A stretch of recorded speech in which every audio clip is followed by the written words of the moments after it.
요한복음 13장 1절에서 38절 말씀인데 1절만 같이 읽겠습니다. 유월절 전에 예수께서 자기가 세상을 떠나 아버지께로 돌아가실 때가 이른 줄 아시고 세상에 있는 자기 사람들을 사랑하시되 끝까지 사랑하시니라. 아멘. 발 씻기시는 사랑, 세데르라는 제목으로 같이 말씀을 나누겠습니다. 세데르는 나중에 이제 설교 중에 확인하시게 되겠지만 헬라어 단어는 아닙니다.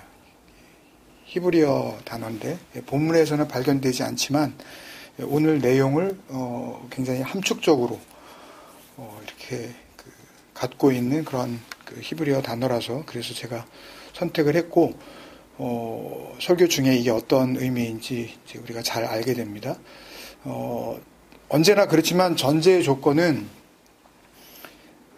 저나 여러분들이 함께 이제 보게 되는 본문을 충분히 다 잘 읽고 이제 그 말씀을 나눈다라는 그 전제 조건을 늘 가지고 있습니다. 그래서 언제나 그렇지만 오늘은 특히 좀 더 그렇습니다. 어떻게 보면 전체적으로 큰 그림을 그리는 그런 그 나눔이 될 것 같고요. 이렇게 디테일하게 하나하나 뭐 한 절 한 절을 짚어간다기보다는 요한복음 13장 전체의 어떤 복음의 어떤 흐름을 이렇게 갖게 하는 큰 틀을 좀 같이 우리가 세워보는 그런 말씀이 될 것 같습니다. 요한복음 13장을 보면 예수님께서 계셨던 장소나 그 시간이 아주 구체적으로 제시되었었던 요한복음 12장 말씀에 비해서 좀 그러지 못합니다. 유일하게 13장 전체에서 지금 1절 말씀에 6월절 전에라고 알려주고는 있지만 이건 이 프로데테스 헤오르테스 투 파스카 그래서 그냥 before the feast of the Passover 그냥 막연히 언제인지는 잘 모르겠지만 그냥 그 전에 6월절 전에 라는 그런 표현이기 때문에 그래서 이것이 요한복음 12장 말씀에서 계속 이어지고 있는 6월절 엿새 전 그리고 닷새 전의 상황인지 아니면 거기서 하루 뭐 이틀이라도 더 지난 그런 그 상황인지 오늘 13장 말씀을 전체를 다 봐도 정확하게 알 길은 없습니다. 사실 오늘 전체 말씀을 예수님께서 특히 이제 제자들의 발을 씻기고 6월절 저녁 식사를 하는 이 내용이 담겨져 있는 이 말씀을 볼 때에 오늘 이 13장 말씀의 시간적 배경이 언제인지를 정확하게 우리가 아는 것은 굉장히 중요하다고 생각합니다. 근데 다른 복음서 감사하게도 마태복음 26장, 마가복음 14장, 그리고 누가복음 22장에 이 상황과 지금 같은 상황이 기록되어 있는 병행 구절들이 있는데 그 말씀을 찾아보면 지금 요한복음 13장의 이 6월절 전이라고 하는 이 표현이 이 시간이 언제인지 예수님은 지금 어떤 시간 속에 계신 건지 아주 구체적으로 우리에게 정확하게 증언을 해주고 있습니다. 마태복음 26장, 마가복음 14장, 누가복음 22장을 다 읽어보시면 아시겠지만 오늘 요한복음 13장의 이 동일한 상황을 증언해주고 있는 이 말씀들을 보면 다른 세 복음서의 말씀들을 보면 마태복음 26장에서는 17절, 마가복음에서는 14장 12절, 그리고 누가복음의 22장 7절인데 그 말씀을 보게 되면 오늘 예수님께서 제자들과 함께 마지막 6월절 저녁을 지금 나누시고 있는 날은 다 이렇게 취합해 보면 무교절의 첫날, 곧 6월절 양 잡는 날이었다고 공이 기록하고 있습니다. 그러니까 오늘 요한복음 13장의 시간적 배경은 무교절의 첫날, 그러니까 6월절 전인데 무교절의 첫날, 즉 6월절 양 잡는 날이었다는 말씀이죠. 사실 이 출애굽기서나 구약의 이 율법의 내용이 담겨져 있는 그 기록들을 잘 기억하고 있는 분이라면 이게 지금 서로가 전혀 맞지 않는 그런 표현이라는 것을 사실 알 수가 있습니다. 이제 보면 우리가 알 수가 있는데 무교절과 유월절 그 자체에 대해서는 어느 정도 좀 우리가 알고 있죠. 그러니까 주로 출애굽기 12장에 이스라엘 백성들이 모세를 통해서 하나님께서 애굽 왕 바로 앞에서 10가지 재앙을 보여주시면서 특히 10번째 재앙을 통해서 이제 이스라엘 백성들을 출애굽하게 하시는 그런 과정의 가장 그 마지막 장면에서 이 유월절 무교절의 내용이 나오게 되죠. 출애굽기 12장이고 또 이것을 율법으로 또 기록한 그 레위기서에서는 23장에 이 유월절 무교절에 대한 그 모든 정보가 담겨져 있는데 이 유월절과 무교절에 대한 정보를 어느 정도는 우리가 다시 확인할 필요가 있을 것 같습니다. 아시다시피 유월절은 하나님께서 이스라엘을 출애굽시키기 위해서 애굽에 내리셨던 10가지 재앙 가운데 마지막 재앙이죠. 무슨 재앙이었냐 하면 사람은 물론이고 가축, 애굽에 있는 모든 짐승에 이르기까지 처음 난 것들, 그러니까 모든 장자들을 치시는 장자의 죽음 재앙이었죠. 그때 하나님께서 모세를 통하여 이스라엘 백성들이 이 재앙을 피할 수 있도록 알려주신 것은 흠 없는 어린 양을 잡아서 그 피를 그들 각자의 집 문설주, 또 임방, 이 하무주저트, 또 마시코프 이런 단어인데 이건 문 기둥과 위쪽에 있는 어떤 이 문을 받치는 어떤 그 기둥 이런 것들을 다 이야기하는데 어쨌든 문을 형성하고 있는 어떤 이 기둥들 틀을 말합니다. 그 문설주와 임방에 바르게 되면 그 문이 어린 양의 피로 덮이는 거죠. 그러면 하나님께서 그것을 증거로 오트라 그랬죠. 하나님과 이스라엘 사이의 표적이 되어 헬라어로는 세메이온이 되는 거고 하나님께서 하나님의 영광을 드러내시기 위하여 보여주신 어떤 현상, 어떤 기적적인 어떤 일들 이런 것들을 세메이온이라 그랬고 또 여기서 이 히브리어에서 오트는 기억나시죠?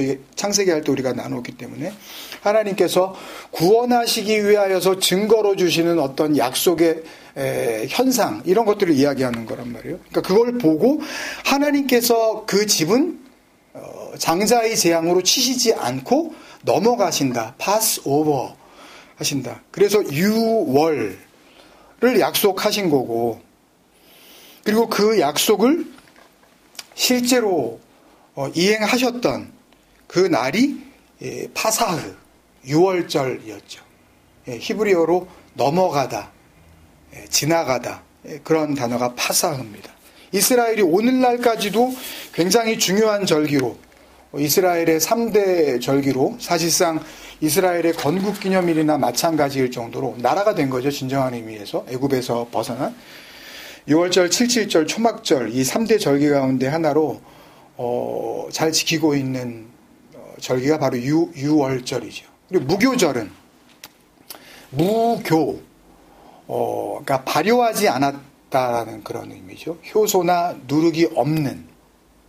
그러니까 6월절이 지난 그 다음 날부터 7일 동안 소위 이 베이킹 파우더죠. 일종의 이스트.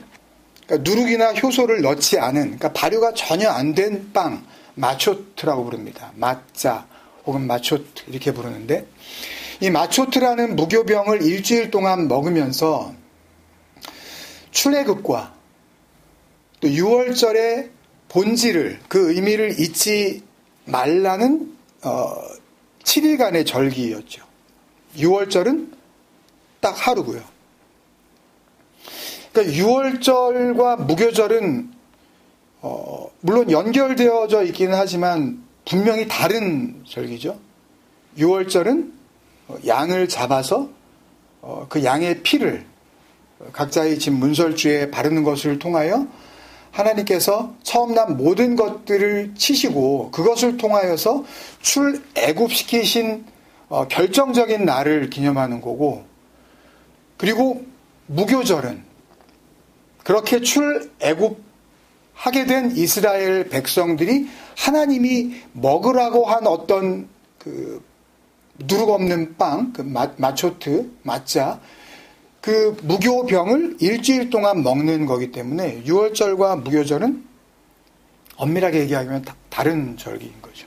근데 이렇게 시간적으로 보면 유월절과 무교절이 같이 연결되어 있는 절기이다 보니까 심지어는 하나님께서도 성경 말씀 안에서 유월절을 무교절에 포함시키는 그런 의미의 말씀도 하시고, 그러니까 유월절을 무교절에 포함시키는 말씀도 하시고요.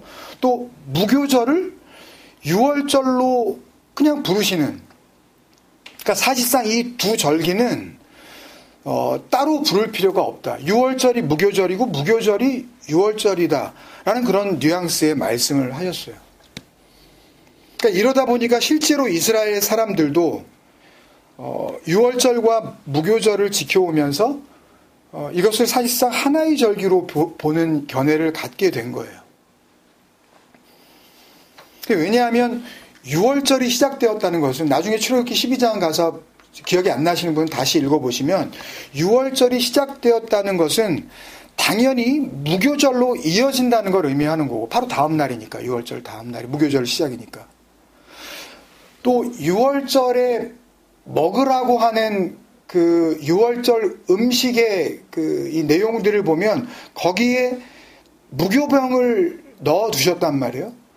그러니까 유월절에도 무교병을 먹는 거예요. 그러니까 무교병을 먹기 시작한다는 의미에서 보면 사실상 유월절도 사실은 무교절에 속하는 것이나 마찬가지였기 때문에 유월절 어린 양 잡는 그 유월절이 이스라엘 사람들에게 있어서는 사실상 무교절의 first day, 처음으로 무교병을 먹는 날이니까 첫날이라고 인식하고 있었던 거예요. 이와 관련해서 이제 출애굽기 12장 말씀이 가장 구체적인 기록이긴 하지만 내용이 좀 길기 때문에 같이 나눠야 될 말씀이 많기도 해서 가장 콤팩트한 그 레위기와 에스겔 말씀을 한번 확인해 보겠습니다. 먼저 레위기서인데요. 유월절과 무교절에 대한 내용이 나오는 레위기서 23장 4절부터 8절 정도까지만 제가 보겠습니다. 4절, 이것이 너희가 정한 때에 성회로 공포할 여호와의 절기들이니라. 이 성회, 미크라 코데시는 미크라, 모임, 코데시, 거룩한, 정결한 그런 의미인데요. 그러니까 하나님께서 거룩한 모임을 가져라 라고 하는 그 절기로서 이제 그 알려주시는데 5절에 첫째 달, 이 부분이 좀 혼돈될 수 있는데요. 성경에 어디를 보면 출애굽기에서는 이 첫째 달을 아빕월이라고 부르는 것도 있고, 또 어느 곳을 보면 니산월이라고 이렇게 기록되어 있는 것도 있습니다. 그러니까 유대인의 종교력인데 하나님께서 이 날을 너희의 첫 번째 해라고 보신 거죠. 이스라엘이 애굽에서 나온 그 달, 그거를 첫 번째 달이라고 보신 거예요. 이게 종교력으로 1월입니다. 그러니까 원래는 양력 1월은 지금 우리가 쓰고 있는 지금 1월, 2월 이렇게 하는 그 양력으로 보자면 그 양력에 해당되는 그 달은 원래 테벳월이에요.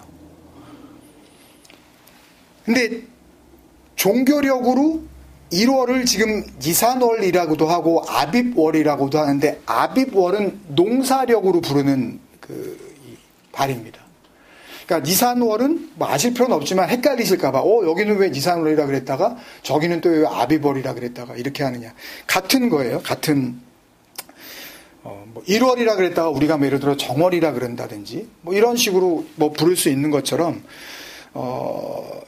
종교력과 농사력, 그러니까 농사를 지어야 되는 이스라엘의 입장에서 부르는 1월달은 아비볼, 뭐 이런 차이가 있습니다. 어쨌든 그 첫째 달, 열 나흔 날 저녁은 출애굽기 12장 그 7절인가에 보면 이날, 그러니까 열 나흔 날 저녁에 이날 어린 양의 피를 각자 그 집에 문지방에 발랐죠. 문설주와. 열흔 날 저녁은 여호와의 유월절이요.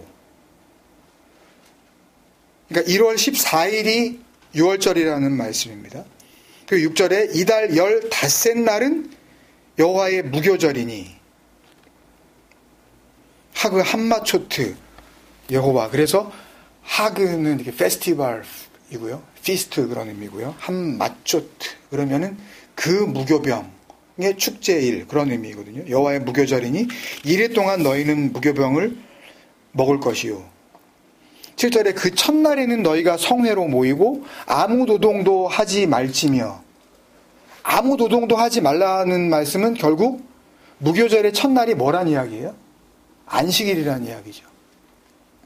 8절에 너희는 이래 동안 여호와께 화제를 드릴 것이요 일곱째 날에도 미크라 코데시 성회로 모이고 또 역시 아무 노동도 하지 말지니라. 그때도 샤밧이에요.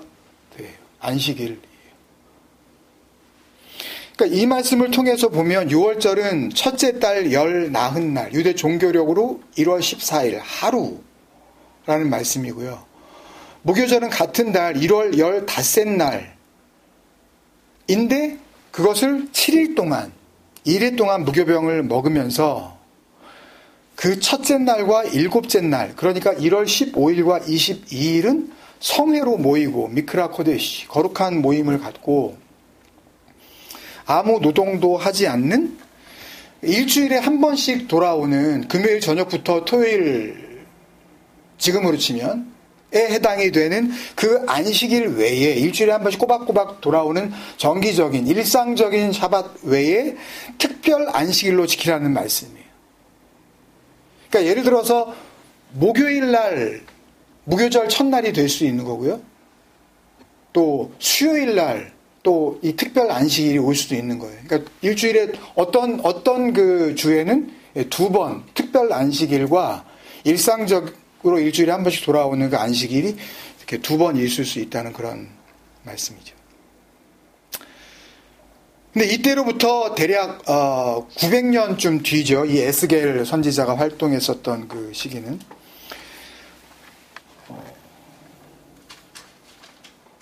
심지어는 하나님께서 하시는 이 말씀을 보면 6월절의 개념은 1월 14일부터 시작되는 것이 아니라 아예 1월 1일부터라는 의미의 말씀도 하시고 또 6월절과 무교절은 굳이 6월절, 무교절 이런 식으로 구분해서 부를 필요가 없다는 사실상 6월절이 무교절이다라는 그런 취지의 말씀을 하셔요.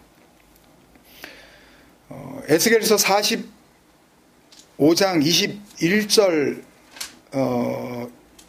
인데 문맥상 한 18절 정도부터 제가 한번 읽어보겠습니다. 에스겔 45장 18절부터 제가 읽겠습니다. 여호와께서 이같이 말씀하셨느니라. 첫째 달 초 하룻날에는 흠없는 숫송아지 한 마리를 가져다가 성소를 정결하게 하되 제사장이 그 속죄제 희생 제물의 피를 가져다가 성전 문설주와 제단 아래층 네 모퉁이와 안뜰 문설주에 바를 것이요. 이거는 6월절 원래 1월 14일에 했었던 거란 말입니다. 각자의 집에다가. 근데 하나님께서 1월 초 하루에 수송아지, 물론 제물은 바뀌었지만 흠없는 수송아지 한 마리를 잡아다가 희생 제물의 피를 가지고 성전 문설주, 그러니까 각자의 집이 이번에는 뭘로 바뀐 거예요? 성전으로 바뀐 거예요. 같은 의미예요. 사실은 하나님께서 말씀하시는 복음 안에서의 어떤 그 목표는 20절에 그달 7일에도 모든 과실범과 모르고 범죄한 자를 위하여 역시 그렇게 하여 이렇게 하여야 성전을 속죄할지니라. 그러니까 누군가 과실을 저지른 뭔가 죄가 있는 자를 위하여 이렇게 피를 가지고 성전에 바르는데 그렇게 되면 그도 속죄가 되지만 성전도 속죄가 된다. 그러니까 결국은 범죄한 자와 성전을 같이 보시고 있는 그런 말씀입니다. 그리고 21절에 드디어 말씀하시는데 첫째 달 열 나흔 날에는 이거 원래 무슨 날이에요? 6월절이죠. 근데 여기 갑자기 7일 동안 명절로 지키며 누룩 없는 떡을 먹을 것이라. 그러니까 6월절은 원래 이게 아니잖아요. 무교절이 원래 6월절 지나고 나서 일주일 동안 무교병을 먹는 거라 하나님 말씀이에요. 18절에 여호와께서 이같이 말씀하셨느니라. 선지자가 자기 멋대로 하나님의 말씀을 재해석한 것이 아니라. 그러니까 보면 이 에스겔서의 말씀에서는 어린 양 대신 6월절 어린 양 대신 흠없는 숫송아지가 희생제물로 나온 거고요. 또 여기서는 출애굽기서의 6월절과는 달리 희생제물의 피를 1월 넷째 날이 아닌 1월 첫째 날 집이 아닌 성전의 문설주 곳곳에 바르라는 말씀이고요. 그러니까 결국 6월절은 진정한 의미에서 하나님께서 죽음을 지나는 어떤 그 재앙을 피하게 하시는 그 6월절은 1월 14일부터 시작되는 것이 아니라 첫째 달 초 하룻날 한 해가 시작되어지는 새날이 시작되어지는 그 첫째 날이 된다는 그 복음과 진리의 말씀을 하시고 있는 거거든요. 6월절을 통하여서. 그러니까 6월절은 장자의 죽음이 확인되는 날이라고 그러지 않았습니까? 먼저 난 것들의 죽음. 그렇게 먼저 난 것은 하나님이 약속하신 어떤 희생제물의 죽음을 통하여서 그냥 대신 죽음으로 보시게 되는 건데 결국 약속된 희생제물의 죽음이 하나님께서 잡으라고 하신 그 희생제물이 그 약속을 받은 자들의 죽음으로 하나님께서 그냥 넘어가 주시는 날이라는 말씀이죠. 철저히 하나님의 입장에서요. 무슨 일이 일어나는지 사람들은 알 수가 없어요. 하나님은 그냥 말씀만 하시는 것뿐이죠. 그리고 그렇게 하나님과 약속된 그 약속 안에서 죽음을 맞이한 자들이 뭐를 먹어요? 누룩 없는 떡을 7일 동안 먹을 수 있다는 말씀이에요. 뭐 누룩은 너무 우리가 잘 아니까 예수님께서 여러 번 강조하셨던 것처럼 바리새인들의 누룩, 곧 외식을 조심 이런 말씀하셨잖아요. 그러니까 이 부분을 조금 더 좀 설명을 해보자면 누룩 없는 떡을 7일 동안 먹는다는 것은 이 7, 이 쉬부와 부엘 쉐바, 그러니까 7 운물, 이 샤바에서 다 왔다 그랬죠. 약속을 지키다, 맹세한 것을 이루다, 언약한 대로 이루어지다. 다 이런 의미가 거기에 담겨 있어서 그래서 7이 의미가 있는 거죠. 그냥 무작정 7 그러면 다 이렇게 그런 게 아니에요. 그러니까 하나님의 말씀 안에서 어떤 7, 이 복음 안에서 어떤 역할을 하고 있는가를 우리가 잘 봐야 되는데, 그러니까 누룩 없는 떡을 7일 동안 먹는다는 것은 쉽게 얘기하면 외식 없는 떡을 바리새인들의 누룩, 곧 외식을 조심하라 그러셨으니까 외식 없는 떡을 먹으라는 거죠. 7일 동안. 하나님의 약속 안에서. 외식 없는 떡이 뭐예요? 육체를 통하여서 얻으려는 그 구원이 아닌 육체를, 그 율법을 구원의 소망으로 삼지 않는 그런 의미인 거죠. 오히려 그 육체는 전혀 개입되지 않은 육체로서는 이룰 수 없는 그 다른 구원. 그 구원이 어떤 구원이냐면 그 구원, 그 떡. 먹고 살아나는 거 아니에요. 죽은 자들이. 하나님께서 죽었다고 보는 자들이 그 죽은 자리에서 벗어나는 그 다음 날부터 하나님께서 먹으라고 하시는 것을 먹고 이제부터 사는 거 아니에요. 그 장면이잖아요. 이게 지금요. 그러니까 그 떡은 7일 동안 먹는 누룩 없는 무교병이에요. 그 쉐보트 야밈, 샤바, 약속한 것이 이루어지는 구원의 떡이라는 말씀이죠. 그러니까 더 짧게 말하면 그냥 하나님의 약속의 떡.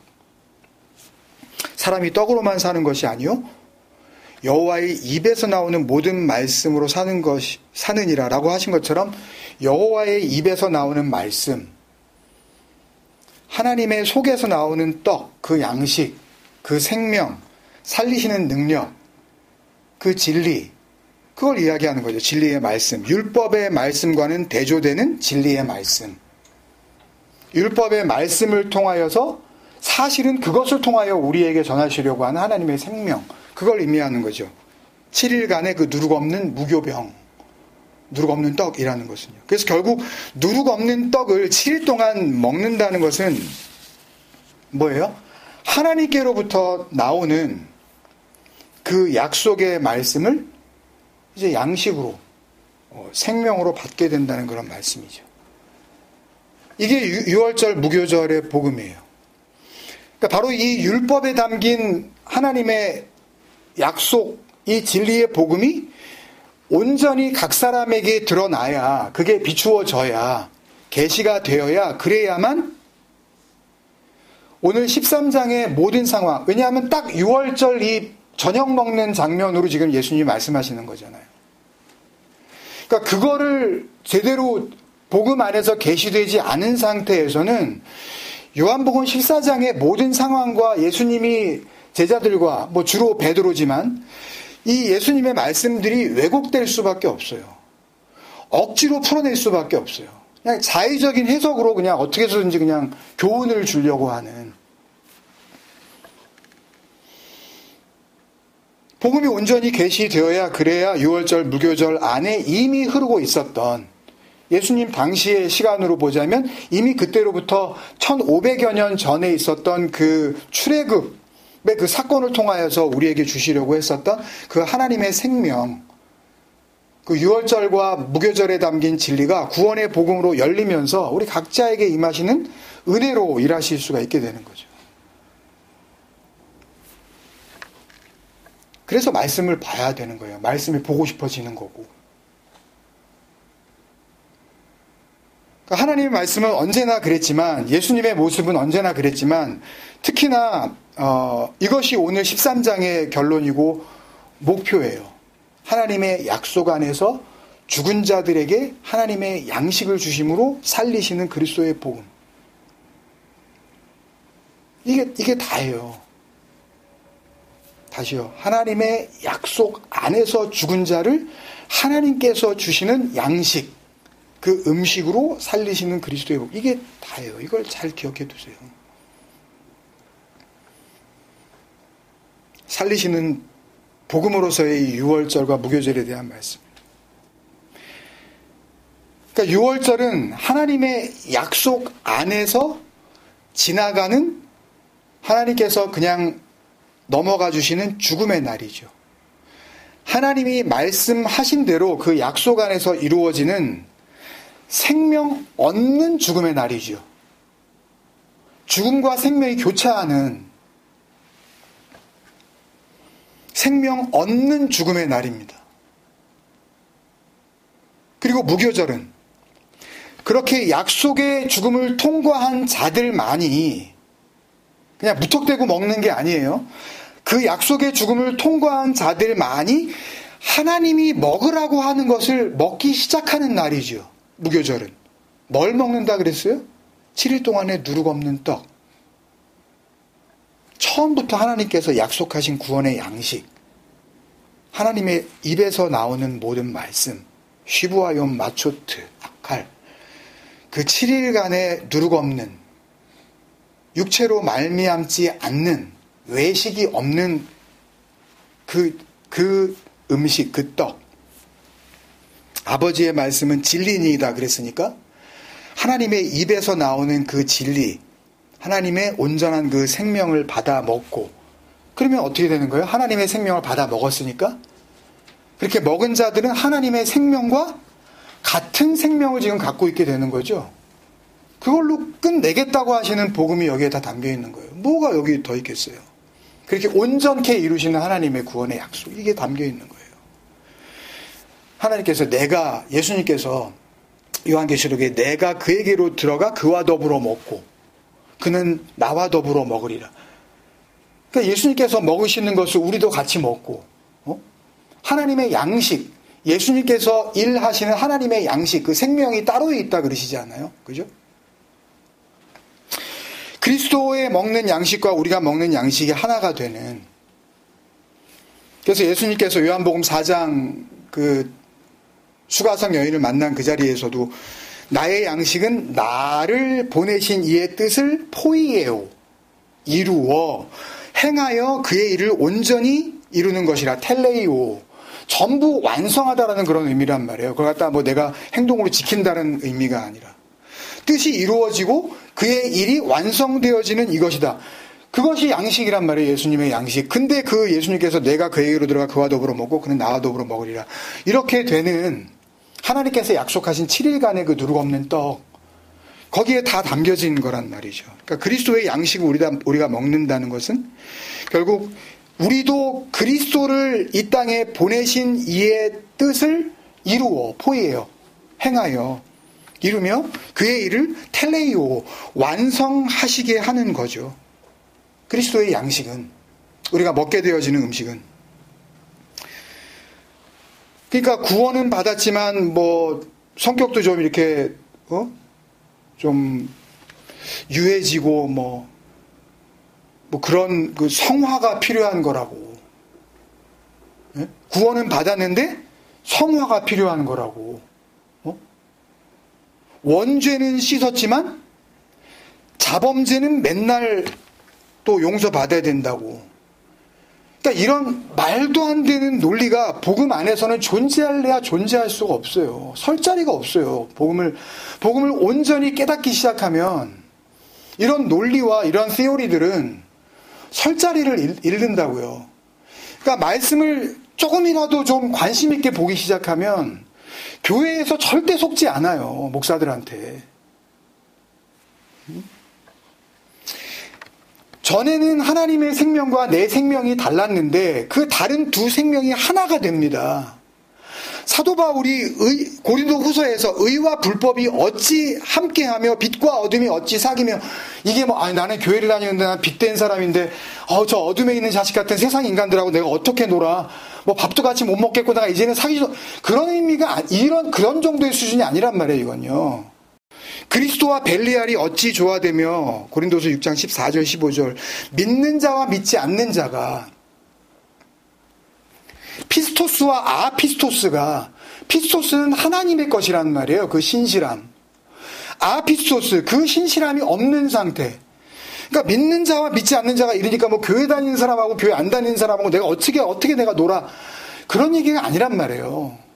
그러니까 성경을 너무 이게 그 표피적으로만, 물리적으로만, 육체적으로만 이걸 건드리려고 하니까, 그러니까 이런 아주 그냥 살가운 이런 이야기만 그냥 나오고 있는 것 같은 그런 얘기가 되는 거죠. 하나님의 성전과 우상이 어찌 일치가 되려?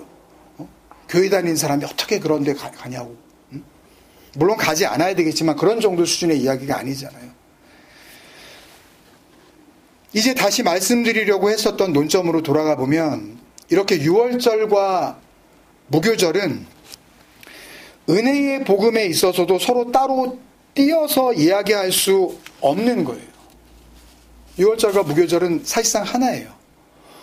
또 그냥 육체적인 율법을 지켜야 한다는 입장에서 봐도 사실상 유월절과 무교절은 별개의 절기라고 할 수 없을 정도로 하나의 연속되는 목표를 가진 절기였다는 사실을 우리가 알 수가 있습니다.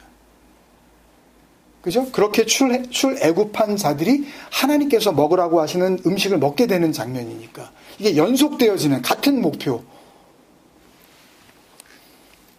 그렇기 때문에 오늘 요한복음 13장의 시간적 배경이 다른 세 복음서에 의해서 명확하게 밝혀진 바와 같이 무교절의 첫날, 곧 유월절 양 잡는 날이라고 한 의미는 무교절의 첫날, 그러니까 첫째 달 15일을 의미하는 것이 아니고, 그러니까 유월절이 지나고 나서 그 다음 달부터 시작되어지는 그 무교절의 첫날이라는 의미가 아니고요.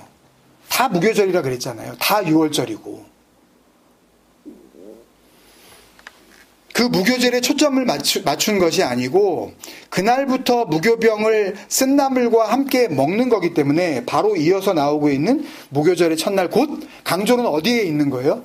유월절 양 잡는 날에 강조를 하고 있는 거예요. 거기에 초점을 맞춘 거예요. 무교병을 최초로 먹기 시작하는 날이라는 의미에서 그 무교절의 첫날, 그 무교절의 첫날인 유월절 양 잡는 날. 유월절 양은 유월절이 시작이 되어지는 저녁에, 그 밤에 잡으라고 하셨으니까 결국 이날은 그냥 뭐예요? 그냥 유월절이에요. 이게 납득이 안 가시면 더 설명을 할까요, 이걸요? 분명한 거예요. 하나님조차도 유월절과 무교절을 하나로 이야기하신다고요.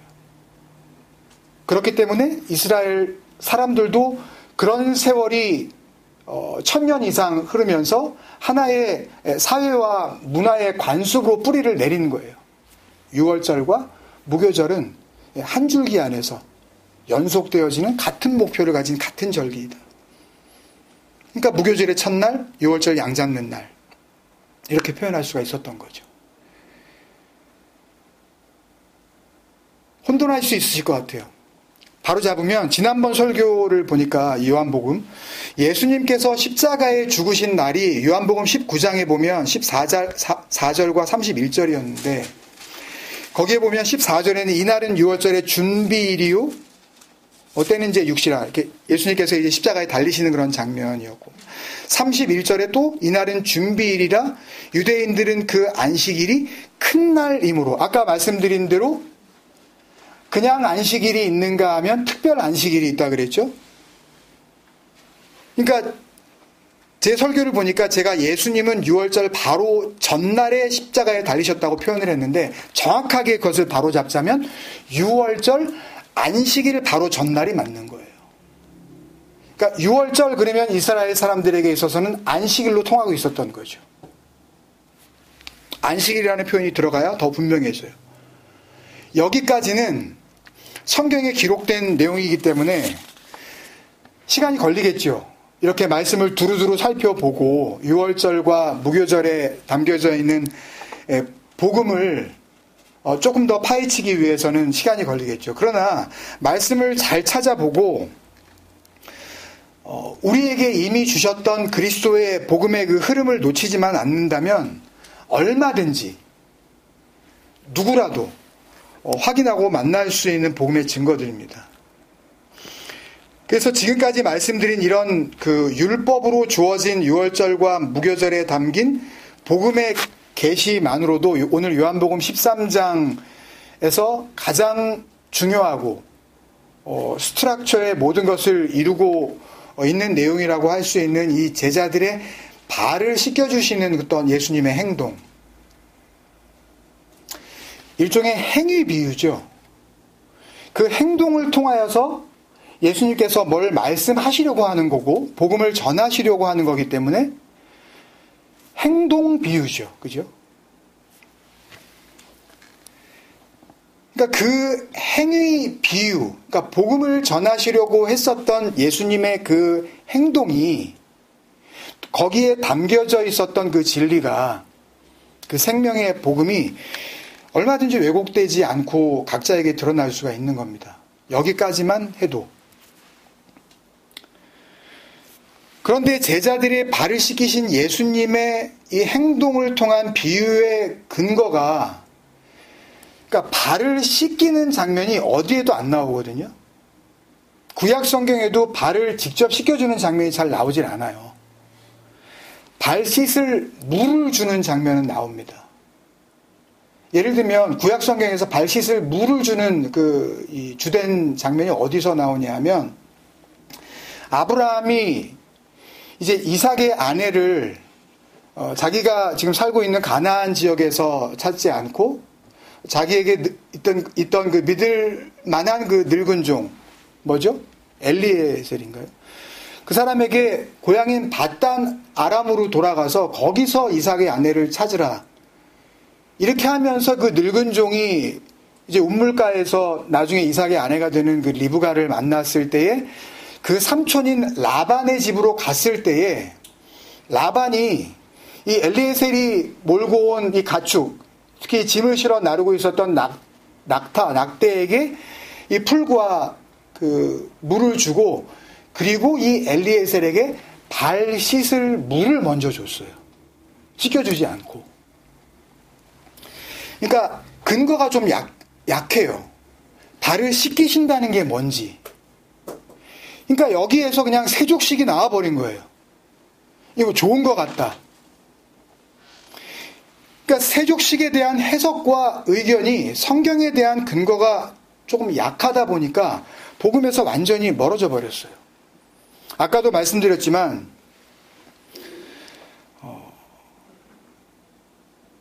이 교회 안에 특히 이 기독교 종교 안에 이론으로 튼튼히 자리 잡고 있는 원죄론이라는 이 허황된 신학 이론에 묶여버린 상황에서는 아무리 오늘 말씀을 보고 또 봐도 복음은 보이지 않아요. 원죄론만 드러나는 거예요. 오늘 13장에서 중심이 되는 예수님의 말씀 가운데 베드로와의 대화 중에 10절에 하신 말씀이죠. 이게 중심이에요. 이미 목욕한 자는 발밖에 씻을 필요가 없느니라. 이걸 뭘로 보겠어요? 뭘로 아셨어요, 이거를요? 목욕한 자는 발밖에 씻을 필요가 없느니라. 목욕한 자? 아담이 지은 그 선악과를 따먹고 하나님께 범죄한 그 원죄를 씻음받은 자, 목욕한 자, 발밖에 씻을 필요가 없는 거. 뭐예요? 원죄는 해결됐지만 아무리 그래도 우리는 육체를 갖고 있기 때문에 육체의 이 그 소욕에 따라서 매일매일 짓는 죄가 있기 때문에 그것을 그때그때 회개하고 용서받아야 한다는 거네? 이견이 없어요. 그렇게밖에 보이지 않아요. 이게 전 세계 기독교에 공인된 커멘터리입니다. 뭐예요? 하나님께서 말씀하시는 죄가 뭔지, 우리가 하나님께 내놓아야 할 궁극적인 회개가 뭔지, 이런 것들을 아무것도 모르니까 이걸 몰라서 그래요. 들어본 적도 없으니까. 이런 전혀 복음과 상관없는 해석이 공인된 주석으로 인정받는 겁니다. 원죄라는 이름으로 묶어놓고 사람들을 한평생 겁주고 피곤하게 달달 볶고 회개기도 하라고, 교인들은 모르니까 또 시키는 대로 하고 속이 후련하니까 자기가 뭔가 해결됐다고 생각하게 되어지는, 그래서 기독교는 복음 밖에 있는 무리들이고요. 그래서 교회는 복음과 상관없는 집단이라고 제가 여러 번 말씀드리지 않았습니까? 이 논리를 벗어나서는 교회를 유지할 수가 없기 때문에 그래요. 만약에 구원받고 말씀을 통해서 하나님께서 우리에게 주시는 구원이 이루어졌다. 그러면 그 다음에 어떤 행동이 우리에게 필요하냐고요. 교회를 계속 나가야 된다고요? 그래도 불구하고 성격을 죽이는 성화가 우리에게 필요하다고요? 그럼 복음은 뭐예요? 하나님의 구원은 뭐예요? 아직 덜 된 구원이라는 이야기예요? 말도 안 되는 이야기예요. 오늘 1절 말씀에 분명히 기록되어 있죠. 요한복음 13장 전체에 무슨 말씀이 있는지, 요한복음 13장 모든 상황이 어디를 향하고 있는지 결론부터 제시하고 있는 거예요. 아시겠지만 요한복음 13장은 여기서 끝나는 것이 아니라 17장까지 소위 다락방 강화, 예수님께서 유언처럼 이제 마지막 십자가를 지시게 되어지는 한 6시간, 자리에 12시간 이제 남겨진 그런 시간 속에서 마지막 복음 설교예요. 계속 이어져요. 13장, 14장, 15장, 16장, 17장까지. 그 긴 말씀들이, 당연히 오늘 13장도 그렇고요. 이 모든 말씀들이 어떤 말씀인지를 너희가 알고, 사도 요한이 절대 이 말씀을 다른 말씀으로 혼돈하지 말라고 미리 알려주고 선포하는 복음의 컨클루전이 오늘 1절 말씀이에요. 그러니까 1절 말씀을 제대로 읽고 그 말씀 안에서 복음이 계시하는 눈이 열리기만 하면 사실 2절부터 그 이후의 모든 말씀은, 아니 성경 전체에 있는 모든 말씀이 같은 복음의 말씀이라는 것을 정말 믿는다면, 그러면 엉뚱한 다른 말씀으로 해석하거나 궁금해가지고 죽겠어서 도대체 여기저기 찾아다니는 그런 어리석은 행동을 절대 안 할 거라는 이야기죠.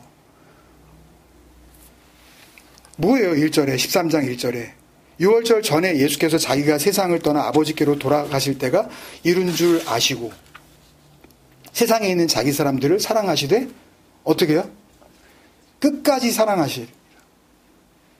이 끝까지 사랑하시니라가 뭘로 느껴지세요? 이제 곧 십자가에 죽으실 거니까 예수님께서 죽는 마지막 순간까지 사랑하셨다는 그런 말씀이겠어요? 끝까지 사랑하셨다. 헤이스 텔로스 아가페, 아가파오. 헤이스 텔로스, 완성에 이르는 사랑이에요. 예수님께서 요한복음 19장에 30절인가요? 신포도주를 받으신 후에 뭐라 그러셔요? 테텔레스타이, 텔로스예요. 텔레오. 다 이루었다. 그리고 머리를 숙이시고 영원히 있다. 예수님께서 완성하시는 그 복음의 끝이 어디에 있는지, 십자가의 그 죽음을 통하여서 내가 다 이루었다 하는 그게 텔로스라고요. 그게 완성이에요. 그게 마침이에요. 그게 끝이에요. 복음. 그 완성, 복음의 컨클루전을 의미하는 텔레오, 테텔레스타이, 다 이루었다. 텔로스예요. 복음의 목표. 하나님이 생명 주시는 그 마지막, 거기까지 완성하시는 그 사랑을 하셨다가 끝까지 사랑하시니라.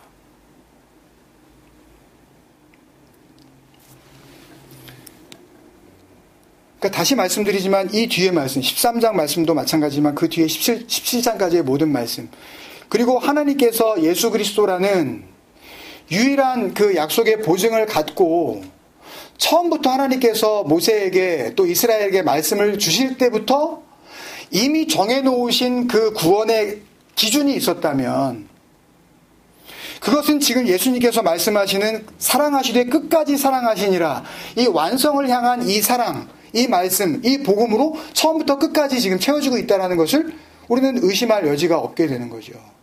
그러니까 모든 말씀이, 오늘 13장 말씀, 그 상황과 말씀들이 모욕한 자는 발만 씻으면 되느냐, 이런 말씀, 이런 것들이 절대로 바로 이 끝까지의 사랑, 에이스텔로스 아가파오, 아가페, 그 완성을 향한 그 사랑, 그 복음의 범주에 한치도 벗어나지 않는다는 증거를 오늘 1절 말씀을 통해서 결론으로 요한은 우리에게 이야기하고 있는 거예요. 그리고 2절부터 전해지는 모든 말씀들이 그럼 뭐겠어요? 끝까지 사랑이 뭔지 지금부터 내가 구체적으로 하나하나 예를 들어서 얘기해 줄게. 그런 이야기죠.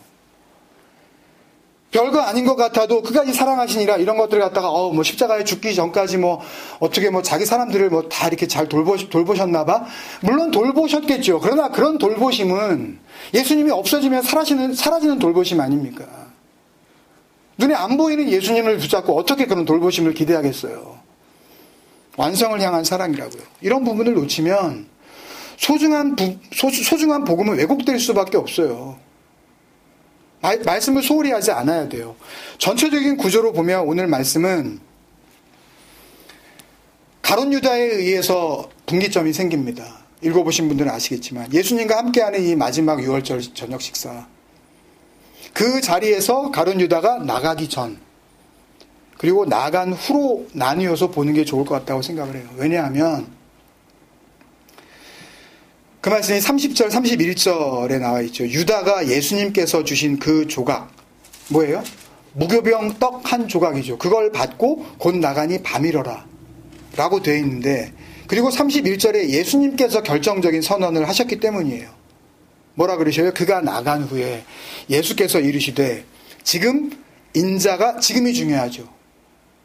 지금 인자가 영광을 받았고 하나님도 인자로 말미암아 영광을 받으셨도다. 하나님의 영광은 이미 완성된 그런 모습으로 이미 시작되었다라고 지금 선언하시는 거예요.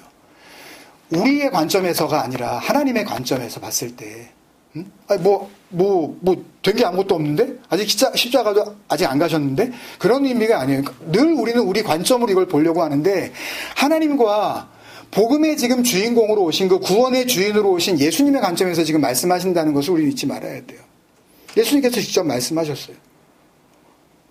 지금 인자가 영광을 받았고 하나님도 인자로 말미암아 영광을 받으셨다. 영광은 지난번 이사야 말씀에서도 나누었지만 중요하게 생각하는 거라 그랬죠. 하나님의 측면에서 봤을 때에는 구원의 증거로 내놓을 수 있는 어떤 생명의 어떤 증표 같이, 생명 그 자체를 이야기한다 그랬죠. 인자가 하나님의 생명을 받았고 그것이 이루어진 거죠. 하나님도 인자로 말미암아 그 하나님의 생명을 다시 받으시는, 확인하시는 그런 말씀이라는 거죠. 요한복음 안에서만 봐도 예수님께서는 줄곧 이 인자의 영광 받을 때에 대해서 그 때를 굉장히 중요하게 여기시면서 늘 말씀해 왔어요. 첫 번째 표적을 보여주셨던 요한복음 2장에 가서 그 가나의 혼인잔치의 그 잔치의 술이 다 떨어졌을 때 어머니 마리아가 저들에게 포도주가 없다. 포도주가 다 떨어졌다. 그랬을 때 예수님께서 여자여 나와 무슨 상관이 있나이까? 포도주는 내가 어떻게 하라고요? 라고 말씀하시지 않고 내 때가 아직 이르지 아니하였나이다. 그러셨고요. 또 요한복음 7장에서 그 마지막 스케노페기아, 그 초막절이죠. 예수님의 형제들이 믿지 않았어요. 예수님의 그 본 모습을. 갈릴리에서만 이러지 말고 그렇게 네가 당신이 형님이 전하고 있는 이 복음이 정말 하나님이 전하시는 복음이 맞다면 여기 갈릴리에서만 이러지 마시고 어디로 가라고? 유다로 가라고. 본격적으로 예루살렘에 가서도 공개적으로 복음을 전하라고. 설교를 거기 가서 하라고. 왜 이 시골 갈릴리에서 왜 이러고 있냐고. 이렇게 푸시한 거예요. 요한복음 7장 5절에 이는 그 형제들까지도 예수를 믿지 아니함이로라. 근데 예수님께서 또 뭐라 그러셔요? 내 때는 아직 이르지 아니하였다 그러셨어요. 8장에서도 그러셨고. 그런데 지난번 요한복음 12장에서는 불과 6월절 닷새 전 상황이었죠. 드디어 인자의 영광을 얻을 때가 왔다 그러셨단 말이에요. 그러니까 예수님의 목표는 뭐예요? 그때를 향하여 가고 계셨던 거예요. 예수님의 육체를 통한 예수님께서 이 땅에 존재하셔야 되는 가장 궁극적인 최종 목표는 우리는 그게 언제인지 그게 어떻게 이루어지는지 그게 뭔지 몰라요. 하나님께서 주시는 그 영광을 얻는 것, that timing, the time, 그냥 그때를 향하여서 그때가 되면 그렇게 되면 영광을 얻으면 그러면 예수님이 하시는 목표는 다 이루어진 거예요. 그때를 향하여 가시고 계신다는 말씀인 거죠. 때가 아직 오지 않았다, 이르지 않았다, 또 얻을 때가 왔다 이런 말씀. 그런데 오늘 31절에서 예수님은 그게 이루어졌다. 나는 그 영광을 받았고 하나님께서도 나로 말미암아 받으셨다 그랬으니까. 바로 이 분기점에 서 있는 마지막 사건이 뭐예요? 유다의 퇴장이에요. 유다가 그 조각을 받고 나가니 곧 밤이로라. 곧.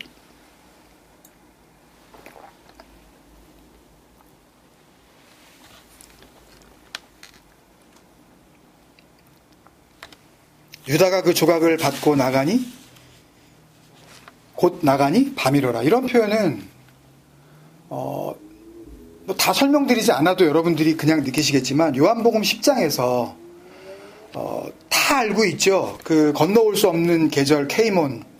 그러니까 누구나 다 아는 거죠. 한국 사람이라면. 그러니까 추석은 가을에 있고 구정은 음력으로 그 설날은 보통 겨울에 있고 요한복음 10장 22절에 예루살렘의 수전절이 이르니 때는 겨울이라. 그러니까 히에로솔리모이스 예루살렘 케이몬 에이미 예루살렘은 겨울이었다. 다 알아요. 이 수전절이 겨울에 있다는 거는 다 안다고요. 예수님이 말씀하시는 그 아버지의 음성을 듣지 못하는 그런 나쁜 날씨, 비바람이 몰아치는 그 악천후. 요한복음 10장에 무슨 말씀을 하셨어요? 너희는 너희가 하나님의 양이라고 생각하겠지만 너희는 그 양이 아니기 때문에 내가 너희에게 하는 말을 안 듣는 거다. 못 듣는 거다. 증거는 거기에 있다. 그렇게 하나님의 진리의 말씀 앞에 싸늘하게 식어버린 겨울의 나라. 도저히 건너올 수 없는 그 험악한 나라가 되어 있는 예루살렘을 가리키는 고의적인 은유법이었단 말이에요. 마찬가지예요. 오늘 30절 말씀도 다분히 고의적인 은유예요. 유다가 나갔는데 그 밤에 6월절 만찬 저녁 식사는 밤에 하는 거 다 알아요. 밤이 돼야 시작한단 말이에요. 누구나 알아요. 6월절 기념하는 식사는 저녁에 밤에 먹는 식사라는 걸. 그리고 대개 자정녘에 끝난다는 걸 알아요. 그리고 오늘 3절 4절 말씀에도 나와 있죠. 저녁 먹는 중에 저녁 잡수시던 자리에서 일어나. 이게 저녁 식사라는 게 나와 있단 말이에요. 이 6월절 저녁 식사, 이 만찬을 파사흐 세데르라고 부릅니다. 오늘 설교 제목인데 세데르라고 불러요. 이스라엘 사람들은 세데르라고 부릅니다. 6월절 식사만 그렇게 불러요. 이 히브리어 명사인 세데르는 먹는 거하고는 전혀 상관이 없는 단어예요, 사실상. 식사, 만찬, 디너 이런 거하고 상관없는 히브리어 명사인데 그냥 오더예요. 그냥 이렇게 어레인지 되어 있는 어떤 그 순서, 절차, 질서 그런 뜻이에요. 무슨 얘기냐면 순서가 중요한 식사라는 이야기예요. 정해놓은 순서대로 먹는 식사라는 이야기예요. 이 세데르는, 6월절 식사는. 순서가 굉장히 중요한, 뭐가 강조된 거냐 하면 먹는 것보다 어떻게 보면 이 6월절 식사는 그 먹는 순서가 더 중요한 식사를 가리키는 단어가 6월절 만찬 파사흐 세데르예요. 그래서 오늘 요한복음 13장을 우리가 조금 더 잘 알기 위해서는, 제멋대로 해석하지 않기 위해서는 바로 이 6월절 만찬의 순서가 어떻게 되는지, 유대인의 이 세데르에 대해서 어느 정도는 알아야 돼요. 그걸 모르고서는 예수님이 왜 뜬금없이 제자들의 발을 씻기셨는지, 그런 행동을 왜 하신 건지, 복음이란 말이에요. 마지막 순간이에요. 몇 시간 뒤면 예수님은 더 이상 제자들과 함께 할 수 있는 시간이 없다고요. 그때 장난치시겠어요? 아니면 의미 없는 행동을 하시겠냐고요. 가장 의미 있는 행동을 하실 수밖에 없는, 정말 복음 중에 복음을 전하고 싶은 간절한 마음으로 움직이신단 말이에요, 지금요. 왜 목욕한 자는 발밖에 씻을 필요가 없다고 말씀하셨는지. 우리는 이게 뭔지 모르지만 그 당시 살고 있었던 그 예수님과 제자들은 이런 얘기가 왜 나왔는지, 목욕한 자는 발밖에 씻을 필요가 없다는 이야기가 왜 나왔는지 알고 있었어요. 제가 뭐라 그랬어요? 예수님께서 발 씻기신 이런 장면이 뭐라 그랬어요? 패러블이라 그랬잖아요.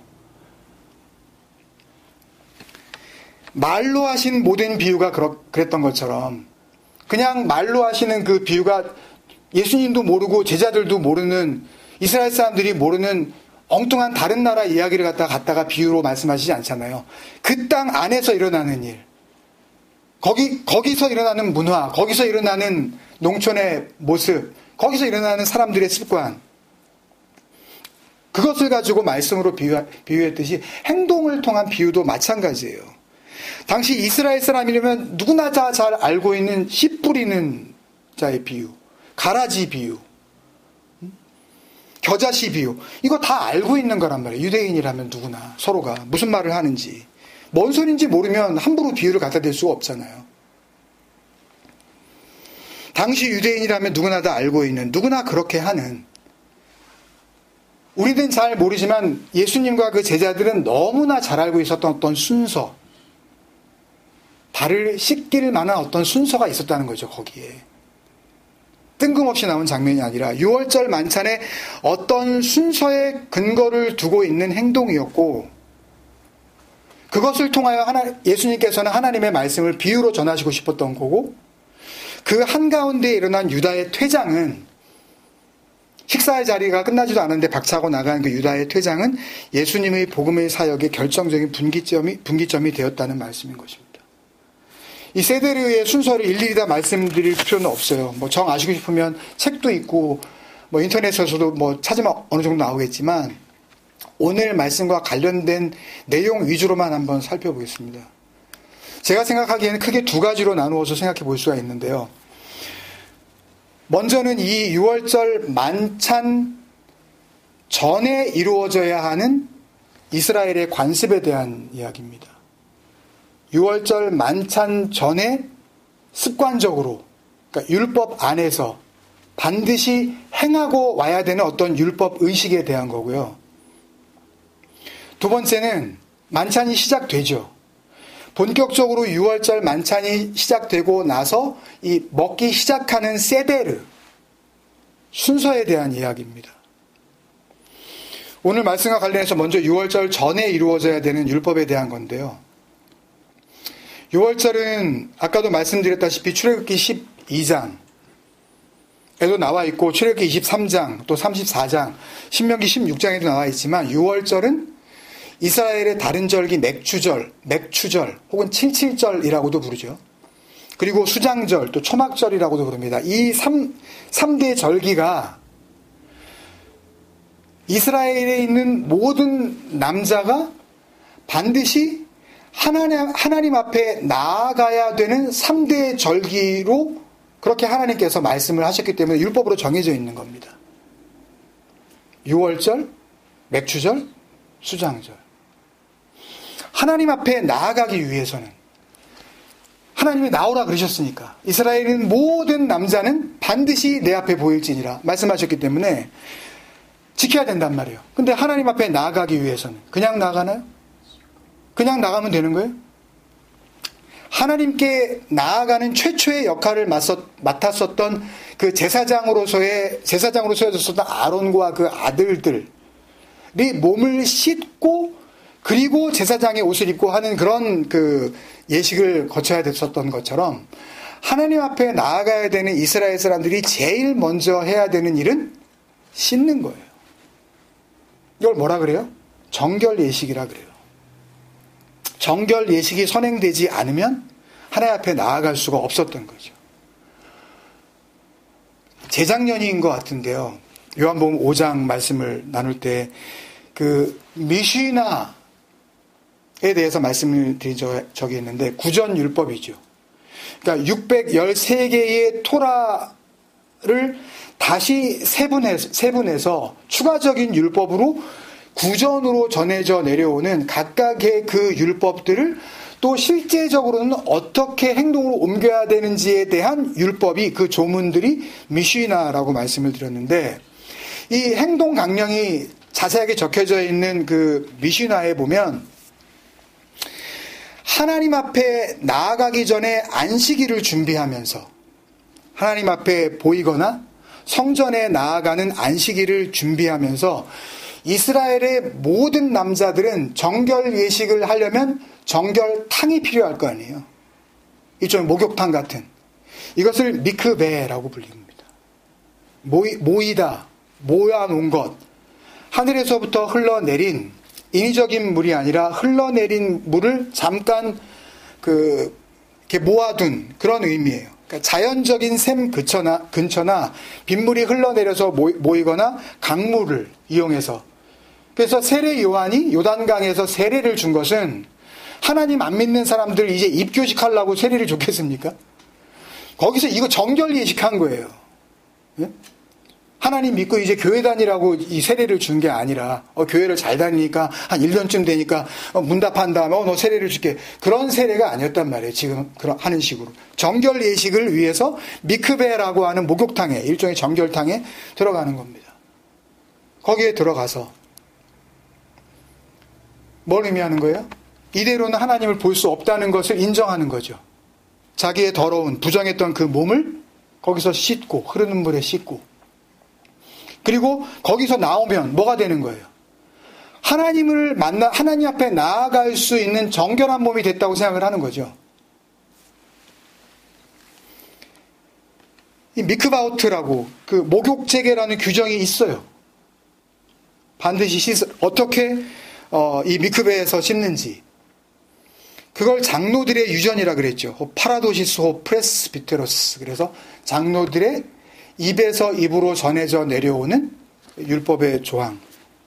예수님 당시의 이스라엘은 지금도 물론 그 유대 그 정통파 그 신자들은 다 이걸 지키지만 예수님 당시의 이스라엘은 바로 이런 수천 가지의 파생적인 율법들이 강력한 사회법으로 작용하고 있었던 그런 나라라 그랬어요. 지금도 유대 예루살렘에는 그래요. 법이에요. 씻어야 되는 게. 6월절 전에 특히 남자들이 미크베에 가서 목욕하고 오는 것은 당시로서는 너무나도 당연한 미크바우트.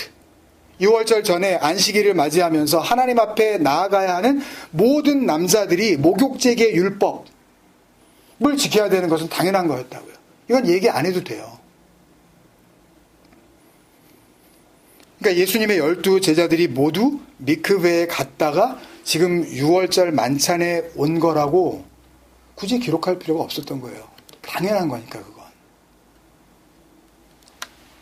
그렇기 때문에 오늘 6월절 만찬에 참석한 12 제자들은 법을 어렸을 때부터 아버지가 하는 것을 받고 그들이 자라오면서 이 법을 평생 지켰고 토라와 미시나를 목숨처럼 준수해야 됐기 때문에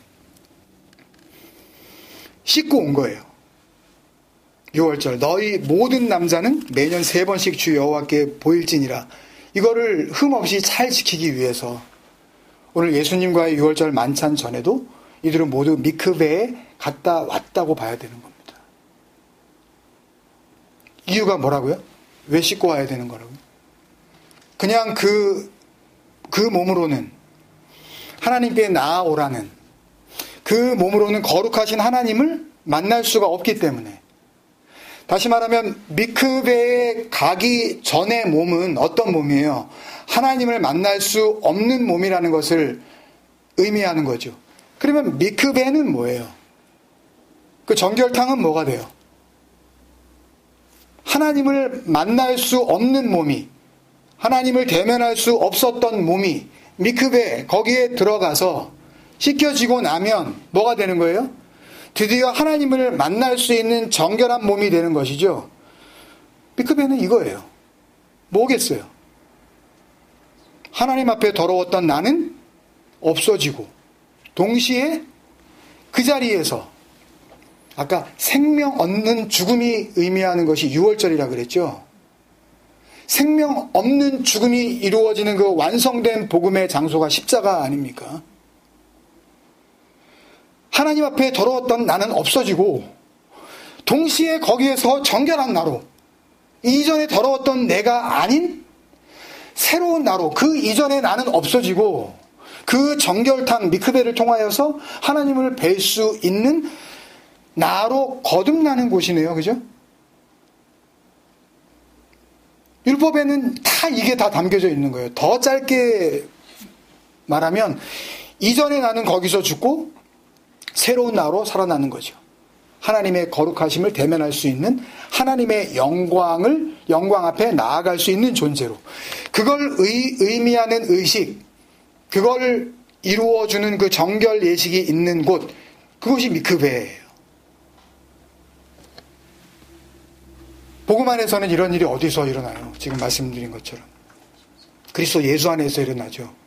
그래서 여러 번 제가 인용했지만 로마서 6장에 보면 3절부터 제가 읽겠습니다. 무릇 그리스도 예수와 합하여 세례를 받은 우리는, 정결탕에 가는 겁니다. 우리는 세례, 그러면 교회에서 이렇게 뭐 탕 만들어 놓고 뭐 이렇게 해가지고 할렐루야 하고서 뭐 이렇게 박수 치고서 뭐 이렇게 하고 그런 정도의 의미가 아니라, 지금 이스라엘 사람들을 통하여서 지금 그 문화 속에서 주어지는 이 세례, 이 밥토, 이 밥티조, 이 베프티즘은, 이 세례는 그런 의미가 아니에요. 더러운 내가 들어가는 곳, 그리고 그렇지 않은 나로 나오는 곳, 그게 세례란 말이에요. 무릇 그리스도 예수와 합하여 세례를 받은 우리는, 그걸 뭐라고 바로 얘기해요? 그의 죽으심과 합하여 세례를 받은 줄을 알지 못하느냐. 다 알려주고 있잖아요. 사도 바울이 그 복음을 갖다가 분명하게 자기가 알았기 때문에, 자기 안에 이루어진 복음이기 때문에 이제는 고백해낼 수 있었던 거죠. 4절에 그러므로 우리가 그의 죽으심과 합하여 세례를 받음으로 그와 함께 장사되었나니, 이는 이렇게 장사되어지고 나면, 세례를 받고 나면, 이렇게 죽음을 맞이하고 나면, 그러면 뭐가 돼요? 이는 하나님의 영광으로 말미암아 그리스도를 죽은 자 가운데서 다시 살리심과 같이 우리로 또한 새 생명 가운데서 행하게 하려 함이라. 약간 어려워 보이지만 미크베가 있고, 미크베에 가기 전에 내가 있고, 미크베를 벗어난 나를 지금 설명하고 있는 거 아닙니까? 복음 안에서. 만일 우리가 그의 죽으심과 같은 모양으로 연합한 자가 되었으면, 그렇게 미크베에 들어갔다면 예수 그리스도를 통하여 또한 그의 부활과 같은 모양으로 연합한 자도 되리라. 6절의 결국을 이야기합니다.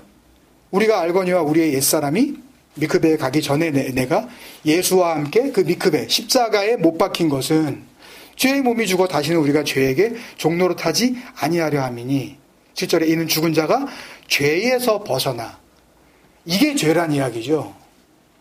그러니까 뭐 원죄니 무슨 자범죄니 회개니 복음을 전혀 관심이 없기 때문에 죄에서 벗어나 의롭다 하심을 얻었습니다. 그리스도 예수와 연합한 세례. 정결한 물로 씻는 거죠. 그것은 그리스도와 함께 장사되는 것이고 예수님께서 말씀하신 뭐예요? 이미 목욕한 자죠. 다시 말씀드리지만 제자들은 잘 모르는 겁니다. 자기 안에 어떤 지금 말씀의 역사가 일어나고 있는지. 현상으로 드러나는 것이 아니라 보이지 않는 소망으로서 우리 안에 생명이 하나님의 생명으로 바뀌어지고 있는 일이기 때문에 하나님의 관점으로 복음 안에서 우리에게 증거되고 있는 것이지, 이 느낌이 안 오는데? 느낌이 오는데? 이런 쪽으로 지금 이걸 갖다가 밝혀내려고 하는 그런 쪽으로 가면 안 되는 거예요. 그리스도와 함께 장사되는 것이고 예수님이 말씀하신 이미 목욕한 자, 그렇게 그리스도와 함께 죽으면 똑같은 그 죽음, 같은 모양으로 죽은 거, 호모이오마, 같은 same type, 그 라이크니스, 완전히 같은 그 모습, 호다나토스, 그 그리스도의 그 영광된 죽음으로 함께 죽으면, 그러면 뭐예요? 하나님의 영광으로 말미암는, 하나님의 영광을 얻는, 하나님의 영광이 드러나는 새 생명, 그의 부활과 같은 모양으로 연합한 자, 그리스도와 함께 살리심,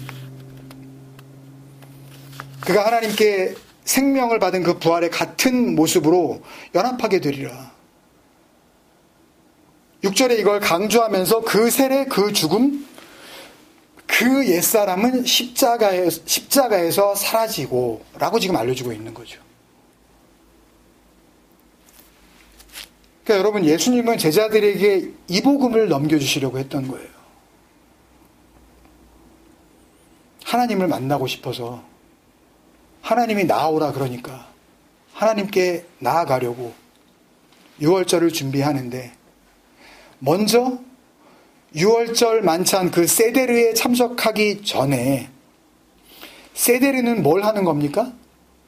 7일 동안에 누룩 없는 떡, 무교절로 들어가는 거죠. 무교병을 먹기 시작하니까. 처음부터 하나님이 약속해 놓으신 그 구원의 양식, 살리시는 하나님의 그 생명, 그거를 먹는 그 유월절 만찬 세데르에 참석하기 전에 율법에 따라, 율법에 의하여 미크베 정결탕에서 목욕하고 온 너희들, 이미 목욕한 자들, 그것이 복음 안에서 이제 십자가를 통하여 진정한 세례를 이루시려고 하는 예수 그리스도와 합한 목욕이 된다면, 그리스도와 연합한 세례가 된다면 이미 그렇게 씻겨진 자, 그렇게 목욕한 자는 뭐만 씻으면 된다고요? 팔만 씻으면 된다고요. 왜요? 발 씻고 나서 뭐 하겠어요? 먹죠. 이제 죽은 자들에게 살리시는 하나님의 입에서 나오는 그 생명의 말씀이 전달. 발 씻고 6월절 식사, 세데르가 시작되는 겁니다. 발 씻는 거에 담겨져 있는 의미는 이거예요.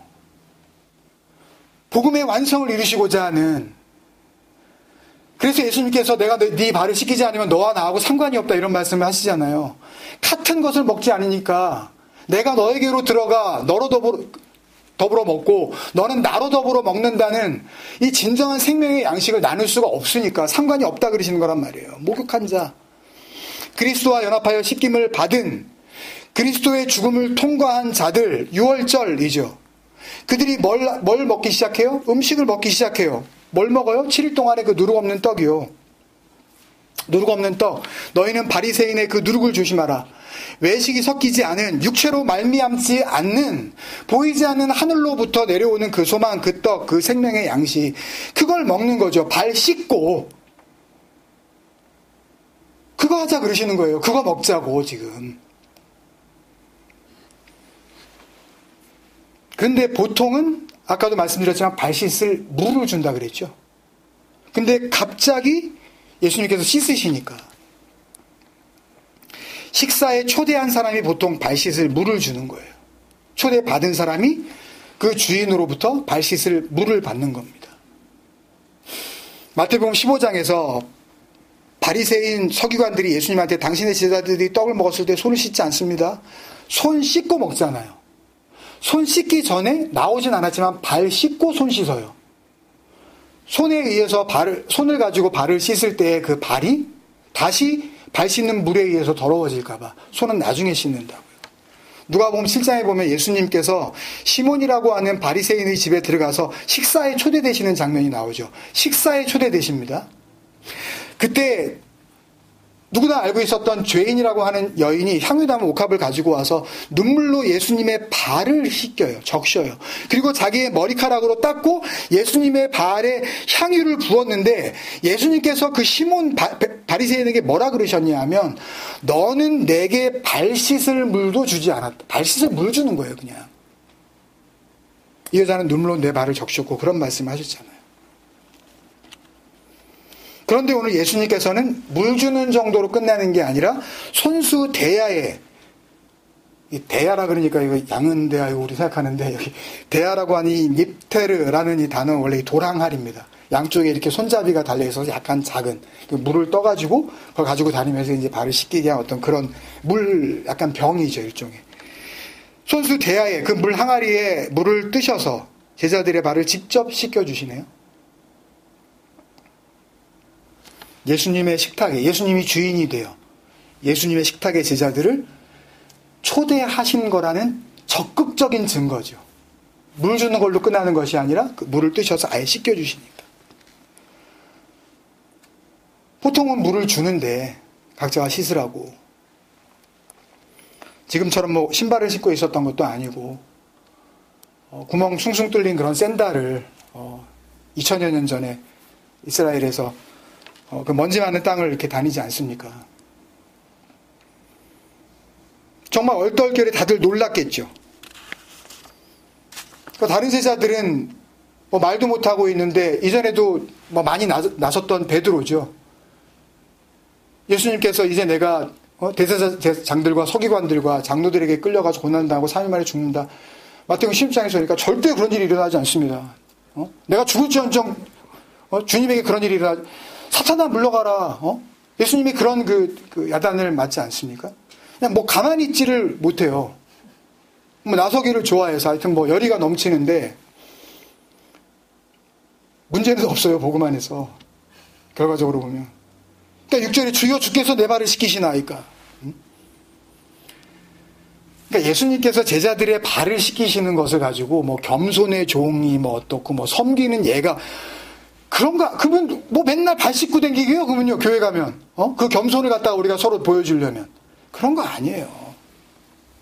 아까 1절에 다시 말씀드리지만 그 끝까지의 사랑 에이스텔로스가 아가페 복음의 완성을 향한 거기에 모든 초점을 둔 그 의미를 둔 예수님의 행동이지 주여 주께서 내 발을 씻기시나이까 모르니까 지금 모른다니까요. 우리는 복음이 우리에게 역사해도 어느 순간까지는 모를 수가 있어요. 내 발은 절대로 씻지 못하시리이다. 그러니까 누구라도 이렇게 말할 수밖에 없을 것 같아요. 뭐 우리라고 별 수 있었겠어요. 그 율법과 사회법이 되어져 있는 그 문화 속에서 도저히 이해할 수 없는 예수님의 행동이었던 거죠. 예수님께서 내가 너를 씻어주지 아니하면 네가 나와 상관이 없느니라. 그러니까 내가 너 씻어주지 않으면 너하고 상관이 없어. 내가 너를 씻어줘야 상관이 있어. 나하고 진정한 관계를 맺으려면 이렇게 이해를 해도 되지만 여기서 상관이 없다라고 했을 때 그 상관이라고 번역한 이 메로스 좀 비슷해가지고 그 중동 호흡기 증후군인가요? 옛날에 메르스가 아니고 이건 메로스. 메로스는 원래 포션입니다. 내 목. 좋은 예가 누가복음 15장에서 소위 그 탕자의 비유에서 둘째 아들이 아버지에게 아버지여 재산 중에서 내게 돌아올 메로스를 내게 주소서 이러거든요. 내 분깃, 내 목. 아버지가 아들에게 주시는 상속물. 이게 메로스거든요. 그러니까 내가 너를 씻어주지 않으면 아버지께서 나에게 주신 그 목, 그 생명, 그 분깃, 그 기업을 너에게 줄 수 없다. 네가 받을 수 없다. 그런 말씀이란 말이에요. 그러니까 내가 너를 씻어주지 아니하면 내가 나와 상관이 없느니라. 복음을 지금 행동을 통한 비유로 말씀하시고 있는 거죠. 계속 내가 너를 씻어주지 아니하면.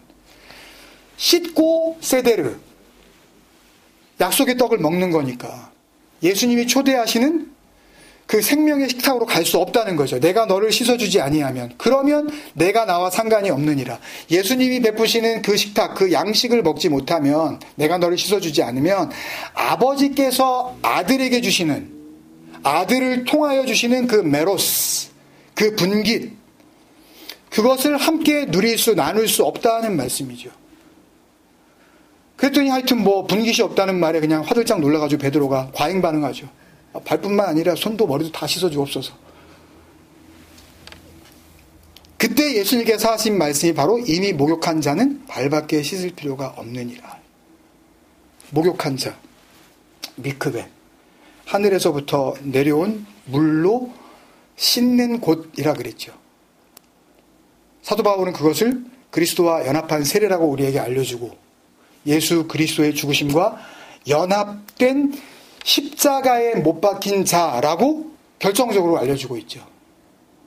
이미 목욕한 자가 이렇게 깊은 복음의 의미가 담겨져 있는 거예요. 원죄요? 발은요. 발만 씻으면 된다는 말씀은 발 씻고, 또 말씀드리지만 세데르로 들어가는 거죠. 세데르가 본격적으로 시작이 되는 거죠. 약속의 떡, 7일간의 무교병, 그 시부와 욤마촛, 약속 안에서 하나님의 그 말씀 안에서 죽은 자들에게만 주시는 7일 동안의 누룩 없는 떡, 땅이 아닌 육체로 말미암지 않는 하늘로부터 내려온 살리시는 떡, 발 씻고 거기까지 가자고 말씀하시는 거죠. 자기가 자기 발을 씻는 게 아니라 예수님께서 씻기시는 그 식탁으로 인도하시려는 겁니다. 이미 다 말씀드린 거예요. 그래서 정말 이 6월절 만찬 세데르의 순서가 어떤지 짧게 소개하고 말씀을 정리하겠습니다. 왜 이런 장면이 발 씻는 장면이 나왔는지. 그러니까 우리는 주로 이 무교병, 이 마초트에 대해서만 말씀을 드렸는데요. 뭐니 해도 이 6월절 만찬에서 하이라이트는 뭐겠어요? 한번 생각해 보세요. 6월절 어린 양 고기죠? 그게 메인 메뉴예요. 다른 것들도 물론 먹으라고 하셨지만 출애굽기 12장에 나온 대로 불에 구운, 난로나 삶거나 하지 않은 불에 구운 6월절 어린 양고, 여기까지 다 먹어야 사실상 6월절 만찬에 적어도 참여했다고 볼 수가 있어요. 이 6월절 만찬인 세데르는, 이 순서는, 이 식사는 보통 4번에 걸쳐서 마시는 포도주 잔과 그 사이사이에 먹는 음식과 대화의 순서가 정해져 있는 저녁 식사예요. 첫 번째 잔을 마시고 손을 씻어요. 왜냐하면 본격적으로 6월절 음식을 먹기 시작해야 되기 때문에 첫 번째 잔을 마시고 손을 씻는 예식이 거행됐어요. 물을 다 떠와서 손을 씻습니다. 아마도 예수님께서 제자들의 발을 씻기신 것은 이때였을 가능성이 높아요. 거의 만찬의 시작 단계였으니까. 발 씻고 손을 씻는. 그렇게 손을 씻고 나서는 역시 출애굽기 12장에서 유래한 그 6월절 음식 가운데 하나인 그 쓴 나물이 나오죠. 그걸 먹으라고. 그 쓴 나물을 소금물에 찍어 먹어요. 뭔 맛이 있겠습니까, 이게. 그리고 무교병을 접시에 준비해 놓습니다. 준비하는 어떤 그 방식대로. 그리고 두 번째 포도주 잔이 준비가 돼요. 포도주 잔을 준비해 놓고 가족들 간의 대화가 이루어지는데, 왜 우리는 이런 쓴나물을 먹죠? 왜 우리는 이런 무교병을 먹죠? 그렇게 6월절 음식을 왜 먹는지 질문하고 대답하는 과정이 이루어지고, 가정 안에서. 그리고 대개는 가장인 아버지가 출애굽의 10가지 재앙을 하나씩 낭송을 합니다. 그때마다 포도주를 가지고 있다가 재앙이 하나씩 시작이 될 때마다 포도주를 입에 머금고 있다가 접시에다가 그 재앙이 끝날 때마다 뱉어놓습니다. 그릇에. 그리고 10가지 재앙이 다 낭독되고 나면 포도주 잔에 남아있던 마지막 포도주를 다 마시게 돼요. 두 번째 잔이 끝난 겁니다. 그리고 세 번째 잔을 마시기 전에 이 6월절 무교병을 무화과, 올리브, 건포도, 호두 이런 견과류들을 섞어서 만든 소스, 하로셋이라고 하는 소스에 왜 그러냐 하면 이스라엘 백성들이 출애굽하기 전까지 애굽에서 뭘 했습니까? 벽돌 굽는 일을 하지 않았습니까? 그렇게 만들어 놓으면 색깔 자체가 찐득찐득한 그런 모양에다가 약간 그 짙은 갈색을 띠는 그런 그 소스여서 그것을 그 연상시키는 그런 소스를 일부러 만들었답니다. 그래서 이 6월절 무교병을 맛이 괜찮을 것 같아요. 무화과하고 올리브하고 막 견과류를 이렇게 해가지고 다져놨으니까. 거기다가 그 진흙색 소스에다가 찍어서 먹습니다. 그러니까 오늘 26절에 예수님께서 내가 떡 한 조각을 적셔다가 이거 뭘 적시겠다는 얘기예요? 하루셋에다가 적시겠다는 이야기죠. 그 소스에다가 적셔다 주는 자가 그니라. 예수님을 팔자가 누굽니까에 대한 대답 대신에 행동으로 지금 보이시는 거죠. 하시고 그 한 조각을 적셔서 뭐에다가 하루셋 소스에 적셔서 가롯 시몬의 아들 유다에게 주시니 그리고 30절에 유다는 이 조각을 갖고 곧 나가니라 밤이러라 이렇게 되고 있는 거죠. 세 번째 잔을 마시기 전에 무교병을 하루셋에 찍어서 주는 겁니다. 보통 네 번의 잔을 마시니까 아직 세 번째 잔을 받지도 않은 상태에서 유다는 나가버린 거예요.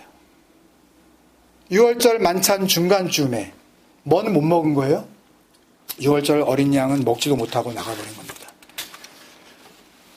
6월절에 참석했다고 6월절 만찬 이 세데르를 완료했다라고 볼 수가 없는 거죠. 그렇게 하루셋 소스에 무교병을 찍어 먹고 나서 곧 이어서 6월절 식사의 메인 메뉴인 불에 구운 어린 양 고기를 먹게 됩니다. 그리고 세 번째 포도주를 마시게 돼요.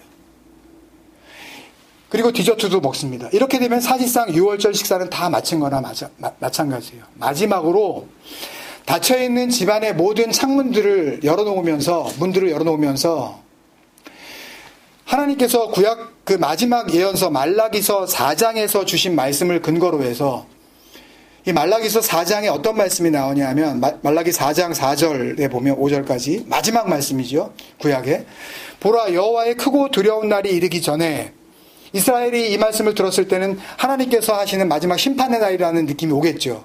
내가 선지자 엘리야를 너희에게 보내리니 이런 말씀 때문에 창문을 모두 열어놓으면서 이스라엘을 구원할 메시아가 오기 전에 먼저 선지자 엘리야의 역할을 하는 사람이 온다라는 이 말씀을 근거로 그 마지막 잔을 엘리야 잔, 하코스 엘리야라고 불리우는 그 마지막 포도잔을 마시게 되면 6월절 만찬의 모든 순서가 그 세데르가 끝나게 되는 겁니다.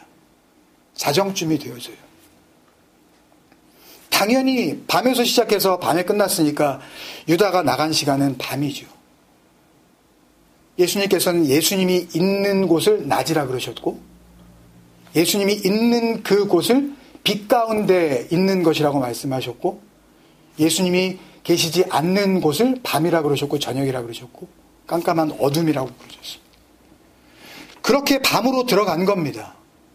그런 유다의 다음 행동들은 다 잘 아시죠. 말씀 안 드려도 여러분들이 아실 겁니다. 결과적으로 이 세데르 6월절 만찬을 박차고 나간 유다의 퇴장은 6월절 안식일 전에 세상을 떠나시는 이제 그 자리를 떠나고 나서 그 병의 구절인 마태복음 26장 마가복음 14장에 따르면 대제사장들과 서기관과 장로들에게 달려가서 예수님이 어디에 있는지 고발하지 않습니까?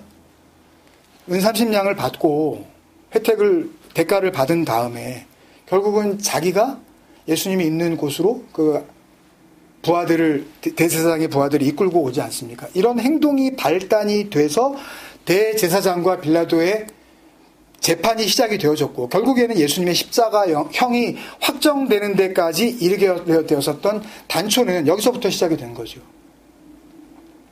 예수님을 찾으려고 했어도 잘 찾을 수가 없었는데 그러니까 이 세데르 중간에 박차고 나간 유다의 퇴장은 6월절 안식일 전에 세상을 떠나 아버지께로 가신다고 말씀하신 예수님의 그 죽음의 시기 그리고 그 호스타우로스, 그 십자가라는 예수님의 죽음의 자리, 그 모든 것을 결정짓는 복음의 분기점이 된 겁니다. 그렇기 때문에 31절에 예수님께서 유다가 나간 후에 지금 인자가 영광을 받았고 하나님도 인자로 말미암아 영광을 받으셨다라고 선언을 하실 수가 있었던 거죠.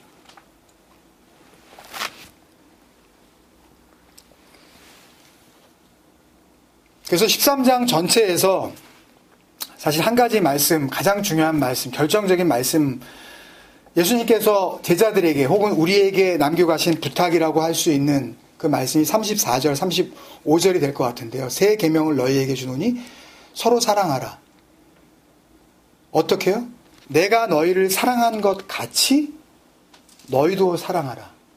Just as like I have loved you. 내가 너희를 사랑한 그대로. 그래서 그 앞에 14절에 내가 주와 선생이 되어 주와 호 큐리오스 카이 호 디다스칼로스 내가 구원자인 동시에 디다스칼로스 말씀을 가르친 자로서 너희의 발을 씻겨 주었으니 너희도 서로 발을 씻어주는 것이 옳으니라. 그러니까 그 발 씻김을 이야기하는 거지 세족식 같이 열심히 해봐라 그런 얘기가 아니잖아요. 이건요.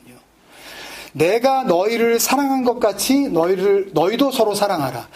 내가 주와 선생이 되어 너희의 발을 씻어준 것처럼 너희도 서로 그렇게 발을 씻어주는 것이죠. 예수님께서 주시는 약속의 말씀으로 나아가게 하는 그런 발 씻김이었듯이 우리의 발 씻김도, 우리의 나눔도, 우리의 사랑도 예수님께서 주시는 그 약속의 말씀, 살리시는 생명의 말씀을 나누는 사랑이 되어야 된다라는 말씀을 하시고 있는 거라는 거죠. 새 계명이라 그러니까 지금까지 없었던 계명은 맞죠. 그러나 그 엔톨레 카이노스, 그러니까 이 카이노스는 단순히 그냥 뉴 커맨먼트의 의미가 아니라 이전에 우리에게는 존재하지 않았었던 그런 의미란 말이에요. 그 미크베, 그 정결탕 안에 들어가기 전까지 우리에게는 없었던 계명이에요. 계명이 있었어요. 그러나 우리에게는 해당이 안 돼요. 왜? 우리는 정결탕 안에 아직 통과하지 못했기 때문에 내가 너희를 사랑한 그 사랑이 이루어진 상태에서 너희가 이 사랑하게 되어지는 새 계명이다라는 말씀인 거죠. 이 엔톨레 카이노스라는 그런 말씀은요. 어떻게 사랑하겠어요? 내가 사랑하는 사랑이 다르고 저 사람이 생각하는 사랑이 다른데 나는 이렇게 사랑하는 걸 사랑이라고 그러고 저 사람은 그렇게 사랑하는 것을 사랑이라고 생각하지 않는 그런 관계 속에서 어떻게 서로 사랑이 이루어지냐고.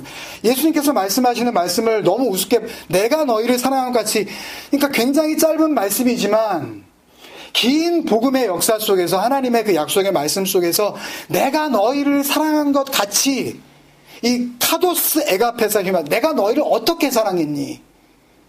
이거를 모르는 상태에서는 서로 사랑이 시작될 수가 없는 거죠.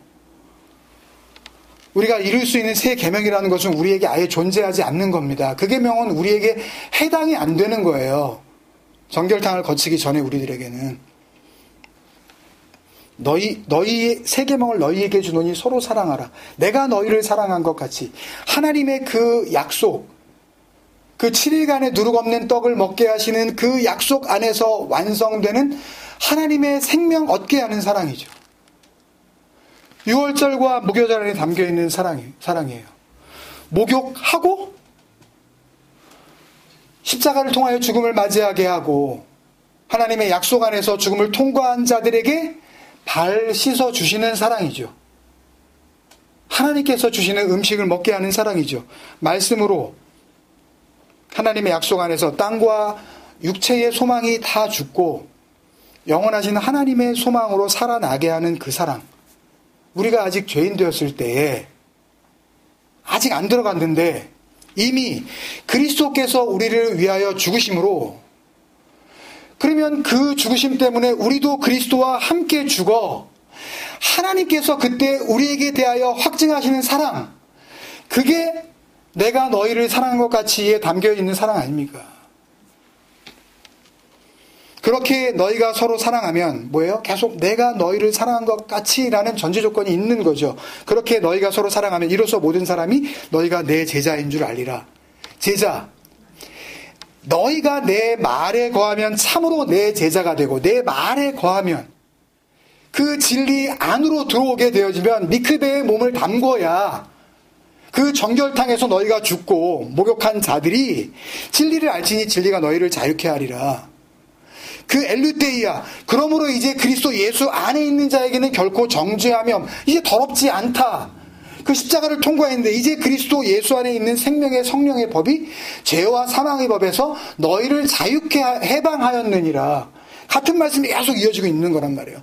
모든 복음의 말씀들은 표현이 조금씩 다를 뿐이지 예수님의 이 에이스텔로스 아가페, 이 끝까지의 사랑을 말씀 안에서 완성하시는 약속된 그런 죽음이 있고, 그 말씀을 통하여 죽음을 확인하시는 그 과정이 또 그 죽음 위에만 부어주시는 하나님의 생명이 있다는 그 복음의 메시지로 전부 일관되어 있단 말이에요.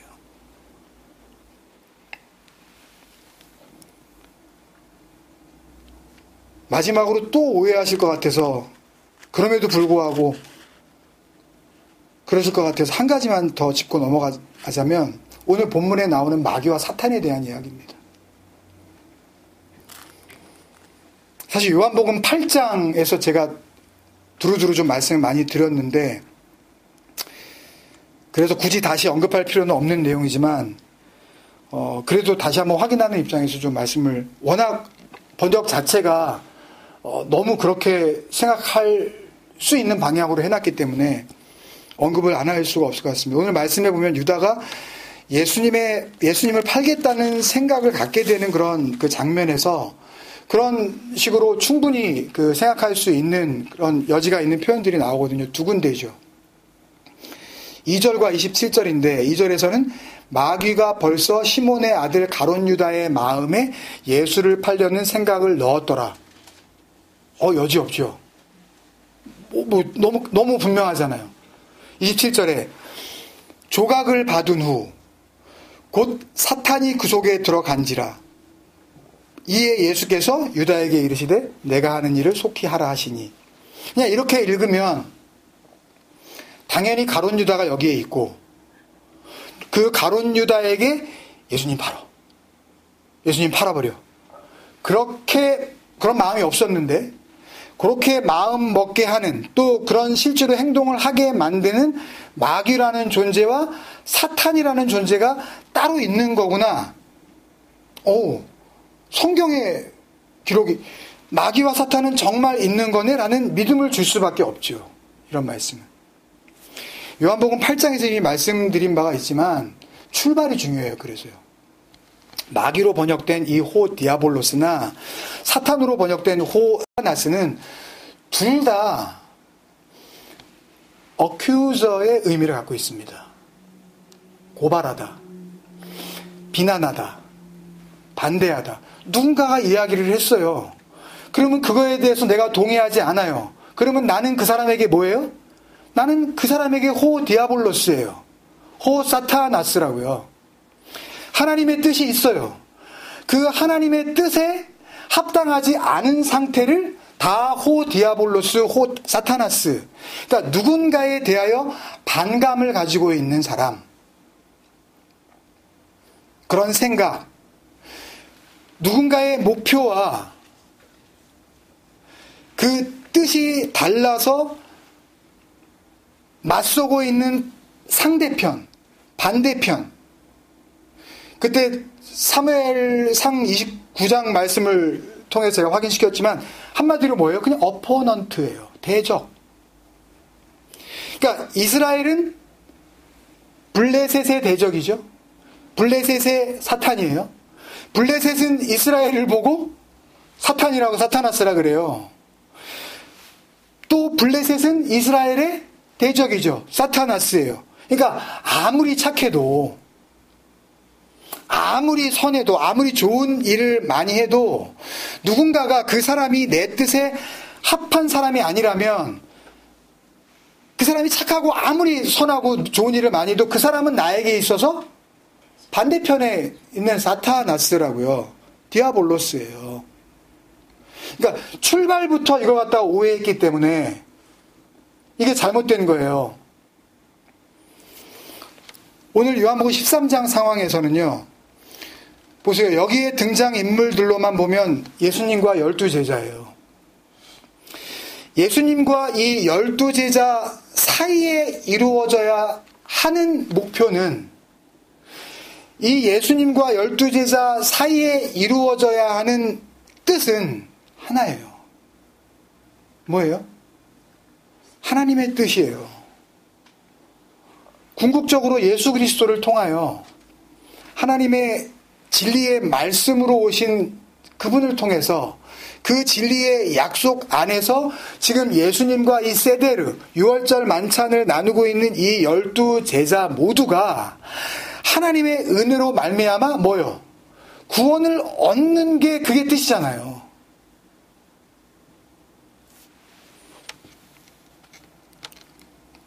여기서 반대에 서 있으면 다 뭐가 되는 겁니까? 그러면 다 디아볼로스, 마귀고 다 사타나스예요.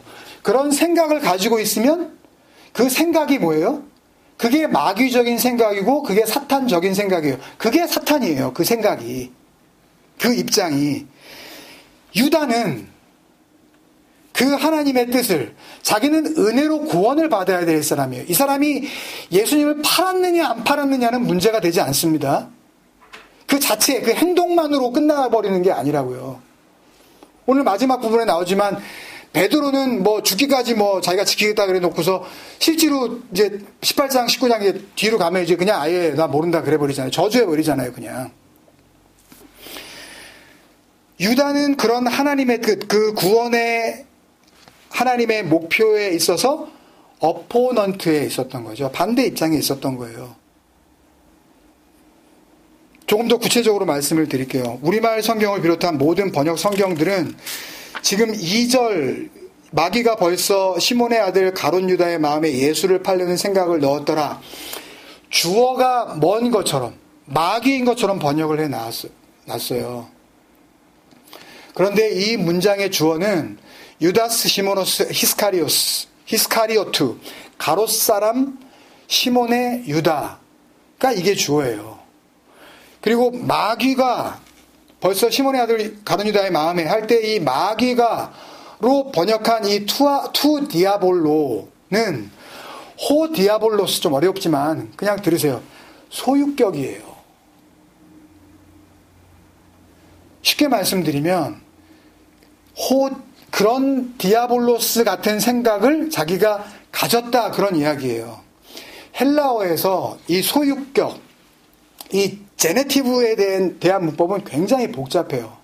그래서 이견도 많아요. 번역이 간단하지 않은 것은 분명한데 분명한 것은 지금 이 마귀가라고 번역한 것이 주어가 아니라 소유격 명사이기 때문에 그냥 이렇게 주어인 것처럼 마귀가로 번역해 버렸으면 안 됐었다는 이야기죠. 그리고 또 한 가지는 생각을 넣었다라고 번역한 헬라어 동사가 발로인데요. 발로는 이렇게 씨 뿌리는 자가 씨를 뿌린다 할 때 그 뿌린다. 어부가 바다에 나가서 그물을 던진다 할 때 그 던진다. 그 다음에 위에서 아래로 이렇게 뛰어내린다 할 때 그 의미로 쓰이는 게 발로거든요. 물론 이런 뜻이 있지만 이 발로라는 헬라어 동사의 가장 대표적인 의미는 영어 단어 arise예요. 발생하다, 일어나다, 생기다, arise, 떠오르다. 생각으로 치면 그런 생각이 나다. 조금 더 의역을 하면 그런 생각을 품다. 그런 뜻이에요. 그래서 이 2절 말씀을 이런 근거로 정확하게 직역하면 이렇게 돼요. 주어가 가룟 사람 시몬의 아들 유다입니다. 유다가 그 마음속으로 예수를 팔려는 생각을 가졌다 해요. 그 생각을 품었다. 이런 생각이 arise, 그 안에서 일어났다. 그 마음을 먹었다. 뭐예요? 6월절 만찬에서 점점점 예수가 하는 이 행동들을 보니까 내가 생각하는 거하고 다르네, 이 예수가. 내가 기대했었던 거와는 다르네? 이거 팔아버리자. 거기까지 간 거예요. 하나님의 뜻과 반대되는 뜻, 그 마귀, 호디아블로스예요. false accuser. 그러니까 왜곡된 그 고소인. 그런 의미거든요. 호디아블로스. 그러니까 뭘 잘못 알고 고자질하는 거예요.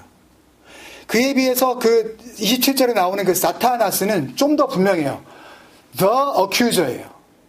좀 더 분명히 아주 확고해진 상태. 그러니까 예를 들어서 예수를 팔아버리자 라는 생각이 뭔가 지금 잘못된 판단에서 나온 생각이었다면, 굳이 비교를 하자면 사타나스는 아주 확고해진 상태. 진짜 팔자. 조각을 받은 후 곧 사탄이 그 속에 들어간지라. 여기 들어간지라로 번역된 헬라어 동사도 사실은 문제예요. 이 헬라어 동사가 에이스 에르코마인데, 에이스는 어디어디를 향하여, 어디어디 안에서, 어디어디에서 라는 그런 장소와 방향을 강조한 전치사고, 에르코마이는 come or go, 그러니까 오다 아니면 가다. 그러니까 합치면 에이스 에르코마이, 어디론가 가다, 어디론가 오다, 이런 뜻이에요. 근데 그런 뜻이지만 이 에이스 에르코마이도 조금 전에 말씀드린 그 2절에 나오는 그 생각을 넣었다로 번역한 헬라어 동사 발로와 똑같은 의미로 쓰여요. arise예요. 들어왔다 라고 표현을 갖다 헬라 문화적으로 이야기할 뿐이지, 그런 생각이 생겼다, 그런 생각이 떠올랐다, 그런 일이 일어났다. 누가복음 9장에서요, 제자들이 서로 누가 더 크냐 하는 논쟁이 벌어졌을 때 누가복음 9장 46절에 보면 제자 중에서 누가 크냐 하는 변론이 에이스 에르코마이 일어나니, 논쟁이 간지라, 그렇게 해석을 안 하잖아요. 이 에이스 에르코마이는 이렇게 해석을 할 수가 있는 거라고요. 변론이 일어나니 로 번역된 단어가 바로 오늘 27절에 그 속에 들어간지라로 번역된 에이스 에르코마이예요. 직역하면 역시 조각을 받은 후, 그 무교병 조각을 받고 토테, 그때 강조하는 겁니다. 토테, 그때 확실하게 호 사타나스, 그 반대되는 것이 하나님 앞에서 분명한 자기 의견이죠. 하나님의 뜻을 거부하는 그 반대되는 것이 헤이스 에케이논, 그 사람 속에서 헤이스 에르코마이 일어났다. 그 마음이, 사탄으로서의 그 마음이 세워졌다. 그러니까 단순히 예수님을 배신했다는 의미가 아니고요, 예수 그리스도의 죽음을 통하여 가론 유다에게도 이루어질 수 있었던 하나님의 뜻, 하나님의 그 목표, 그 구원하시는 사랑에 대한 배신, 그 반대편에 서 있는 대적으로서의 마음, 그런 생각을 품고 있는 자가 유다였다는 말씀인 거예요. 여러분, 가론 유다가 지금 자기가 하는 일이 이렇게 정말 깊이 있는 하나님의 구원과 그 복음 안에서 도대체 얼만큼 심각한 문제인지, 그 하나님의 뜻을 내가 거부하고 있는지 반대하고 있는지 눈치나 챘을까요? 남아있는, 만찬 끝까지 남아있는 나머지 11 제자들이라고 해서 예수님의 그 발 씻기심의 의미와 복음을 온전히 받아들이고 마지막 부탁으로 주시는 내가 너희를 사랑한 것 같이 너희도 서로 사랑하라는 그 참제자의 길을, 그 진리로서의 삶을 그 자리에서 바로 시작하게 되었을까요? 아니에요. 당장 드러나는 행동으로만 보자면 예수님을 배신하고 예수님을 팔아먹고 예수님을 3번이나 부인하고 십자가 근처에 다 도망가 버리는 유다나 베드로나 다른 제자들이나 모양으로 보면 사실 별반 다를 게 없는 겁니다. 모양으로 보면. 예수님을 팔았느냐 안 팔았느냐, 예수님을 부인했느냐 안 했느냐의 그 현상이 복음의 결과가 아니고요. 그들 각자에게 공평하게 지금 보여주시고 있는, 공평하게 주어지고 있는 현존하셨던 그 예수님의 존재가 또 발 씻기시는 그 행동으로 보여주시는 그 복음의 비유와 마지막 말씀들에 담긴 하나님의 그 생명과 사랑이 그들 안에서 그들의 생명으로 거절되어지지 않을 때 십자가의 순간을 지나면서 그 미크베를 통과하여 복음과 진리로 완성되어 간다는 것을 우리는 알 수가 있는 겁니다. 우리가 하는 게 아니에요. 발 씻기시는 사랑, 그 6월절 식사, 그 마지막 순서까지 남아있기를, 그래서 그 만찬의 끝까지 있다가 예수 그리스도의 십자가의 자리까지 가기를 바라시는 하나님의 사랑이 우리 모두에게 임하시기를 주님의 이름으로 축원합니다. 사랑하는 아버지, 은혜를 감사합니다. 예수님의 마지막 순간들을 따라가면서 하나님께서 우리에게 주시는 사랑을 우리가 누리고 그렇게 받아 기뻐하고 있습니다. 자기 아들을 아끼지 아니하시고 우리 모든 자들을 위하여 내어주신 이가 어찌 그 아들과 함께 모든 것을 우리에게 주시지 아니하겠느냐, 이 말씀이 우리에게 이루어지게 하여 주시옵시고 하나님의 모든 것, 그 7일간의 누룩 없는 떡을 통하여서 주시는 하나님의 영원한 생명과 그 사랑이 우리는 지금 만날 수 없지만 기록으로 우리에게 넘겨주시는 발 씻기시는 예수님의 모습에 담겨서 우리 모두에게 베풀어 주시는 살리시는 미크베의 생명이 되어지게 하여 주시옵소서. 말씀 주신 감사하고 예수님의 이름으로 기도합니다. 아멘.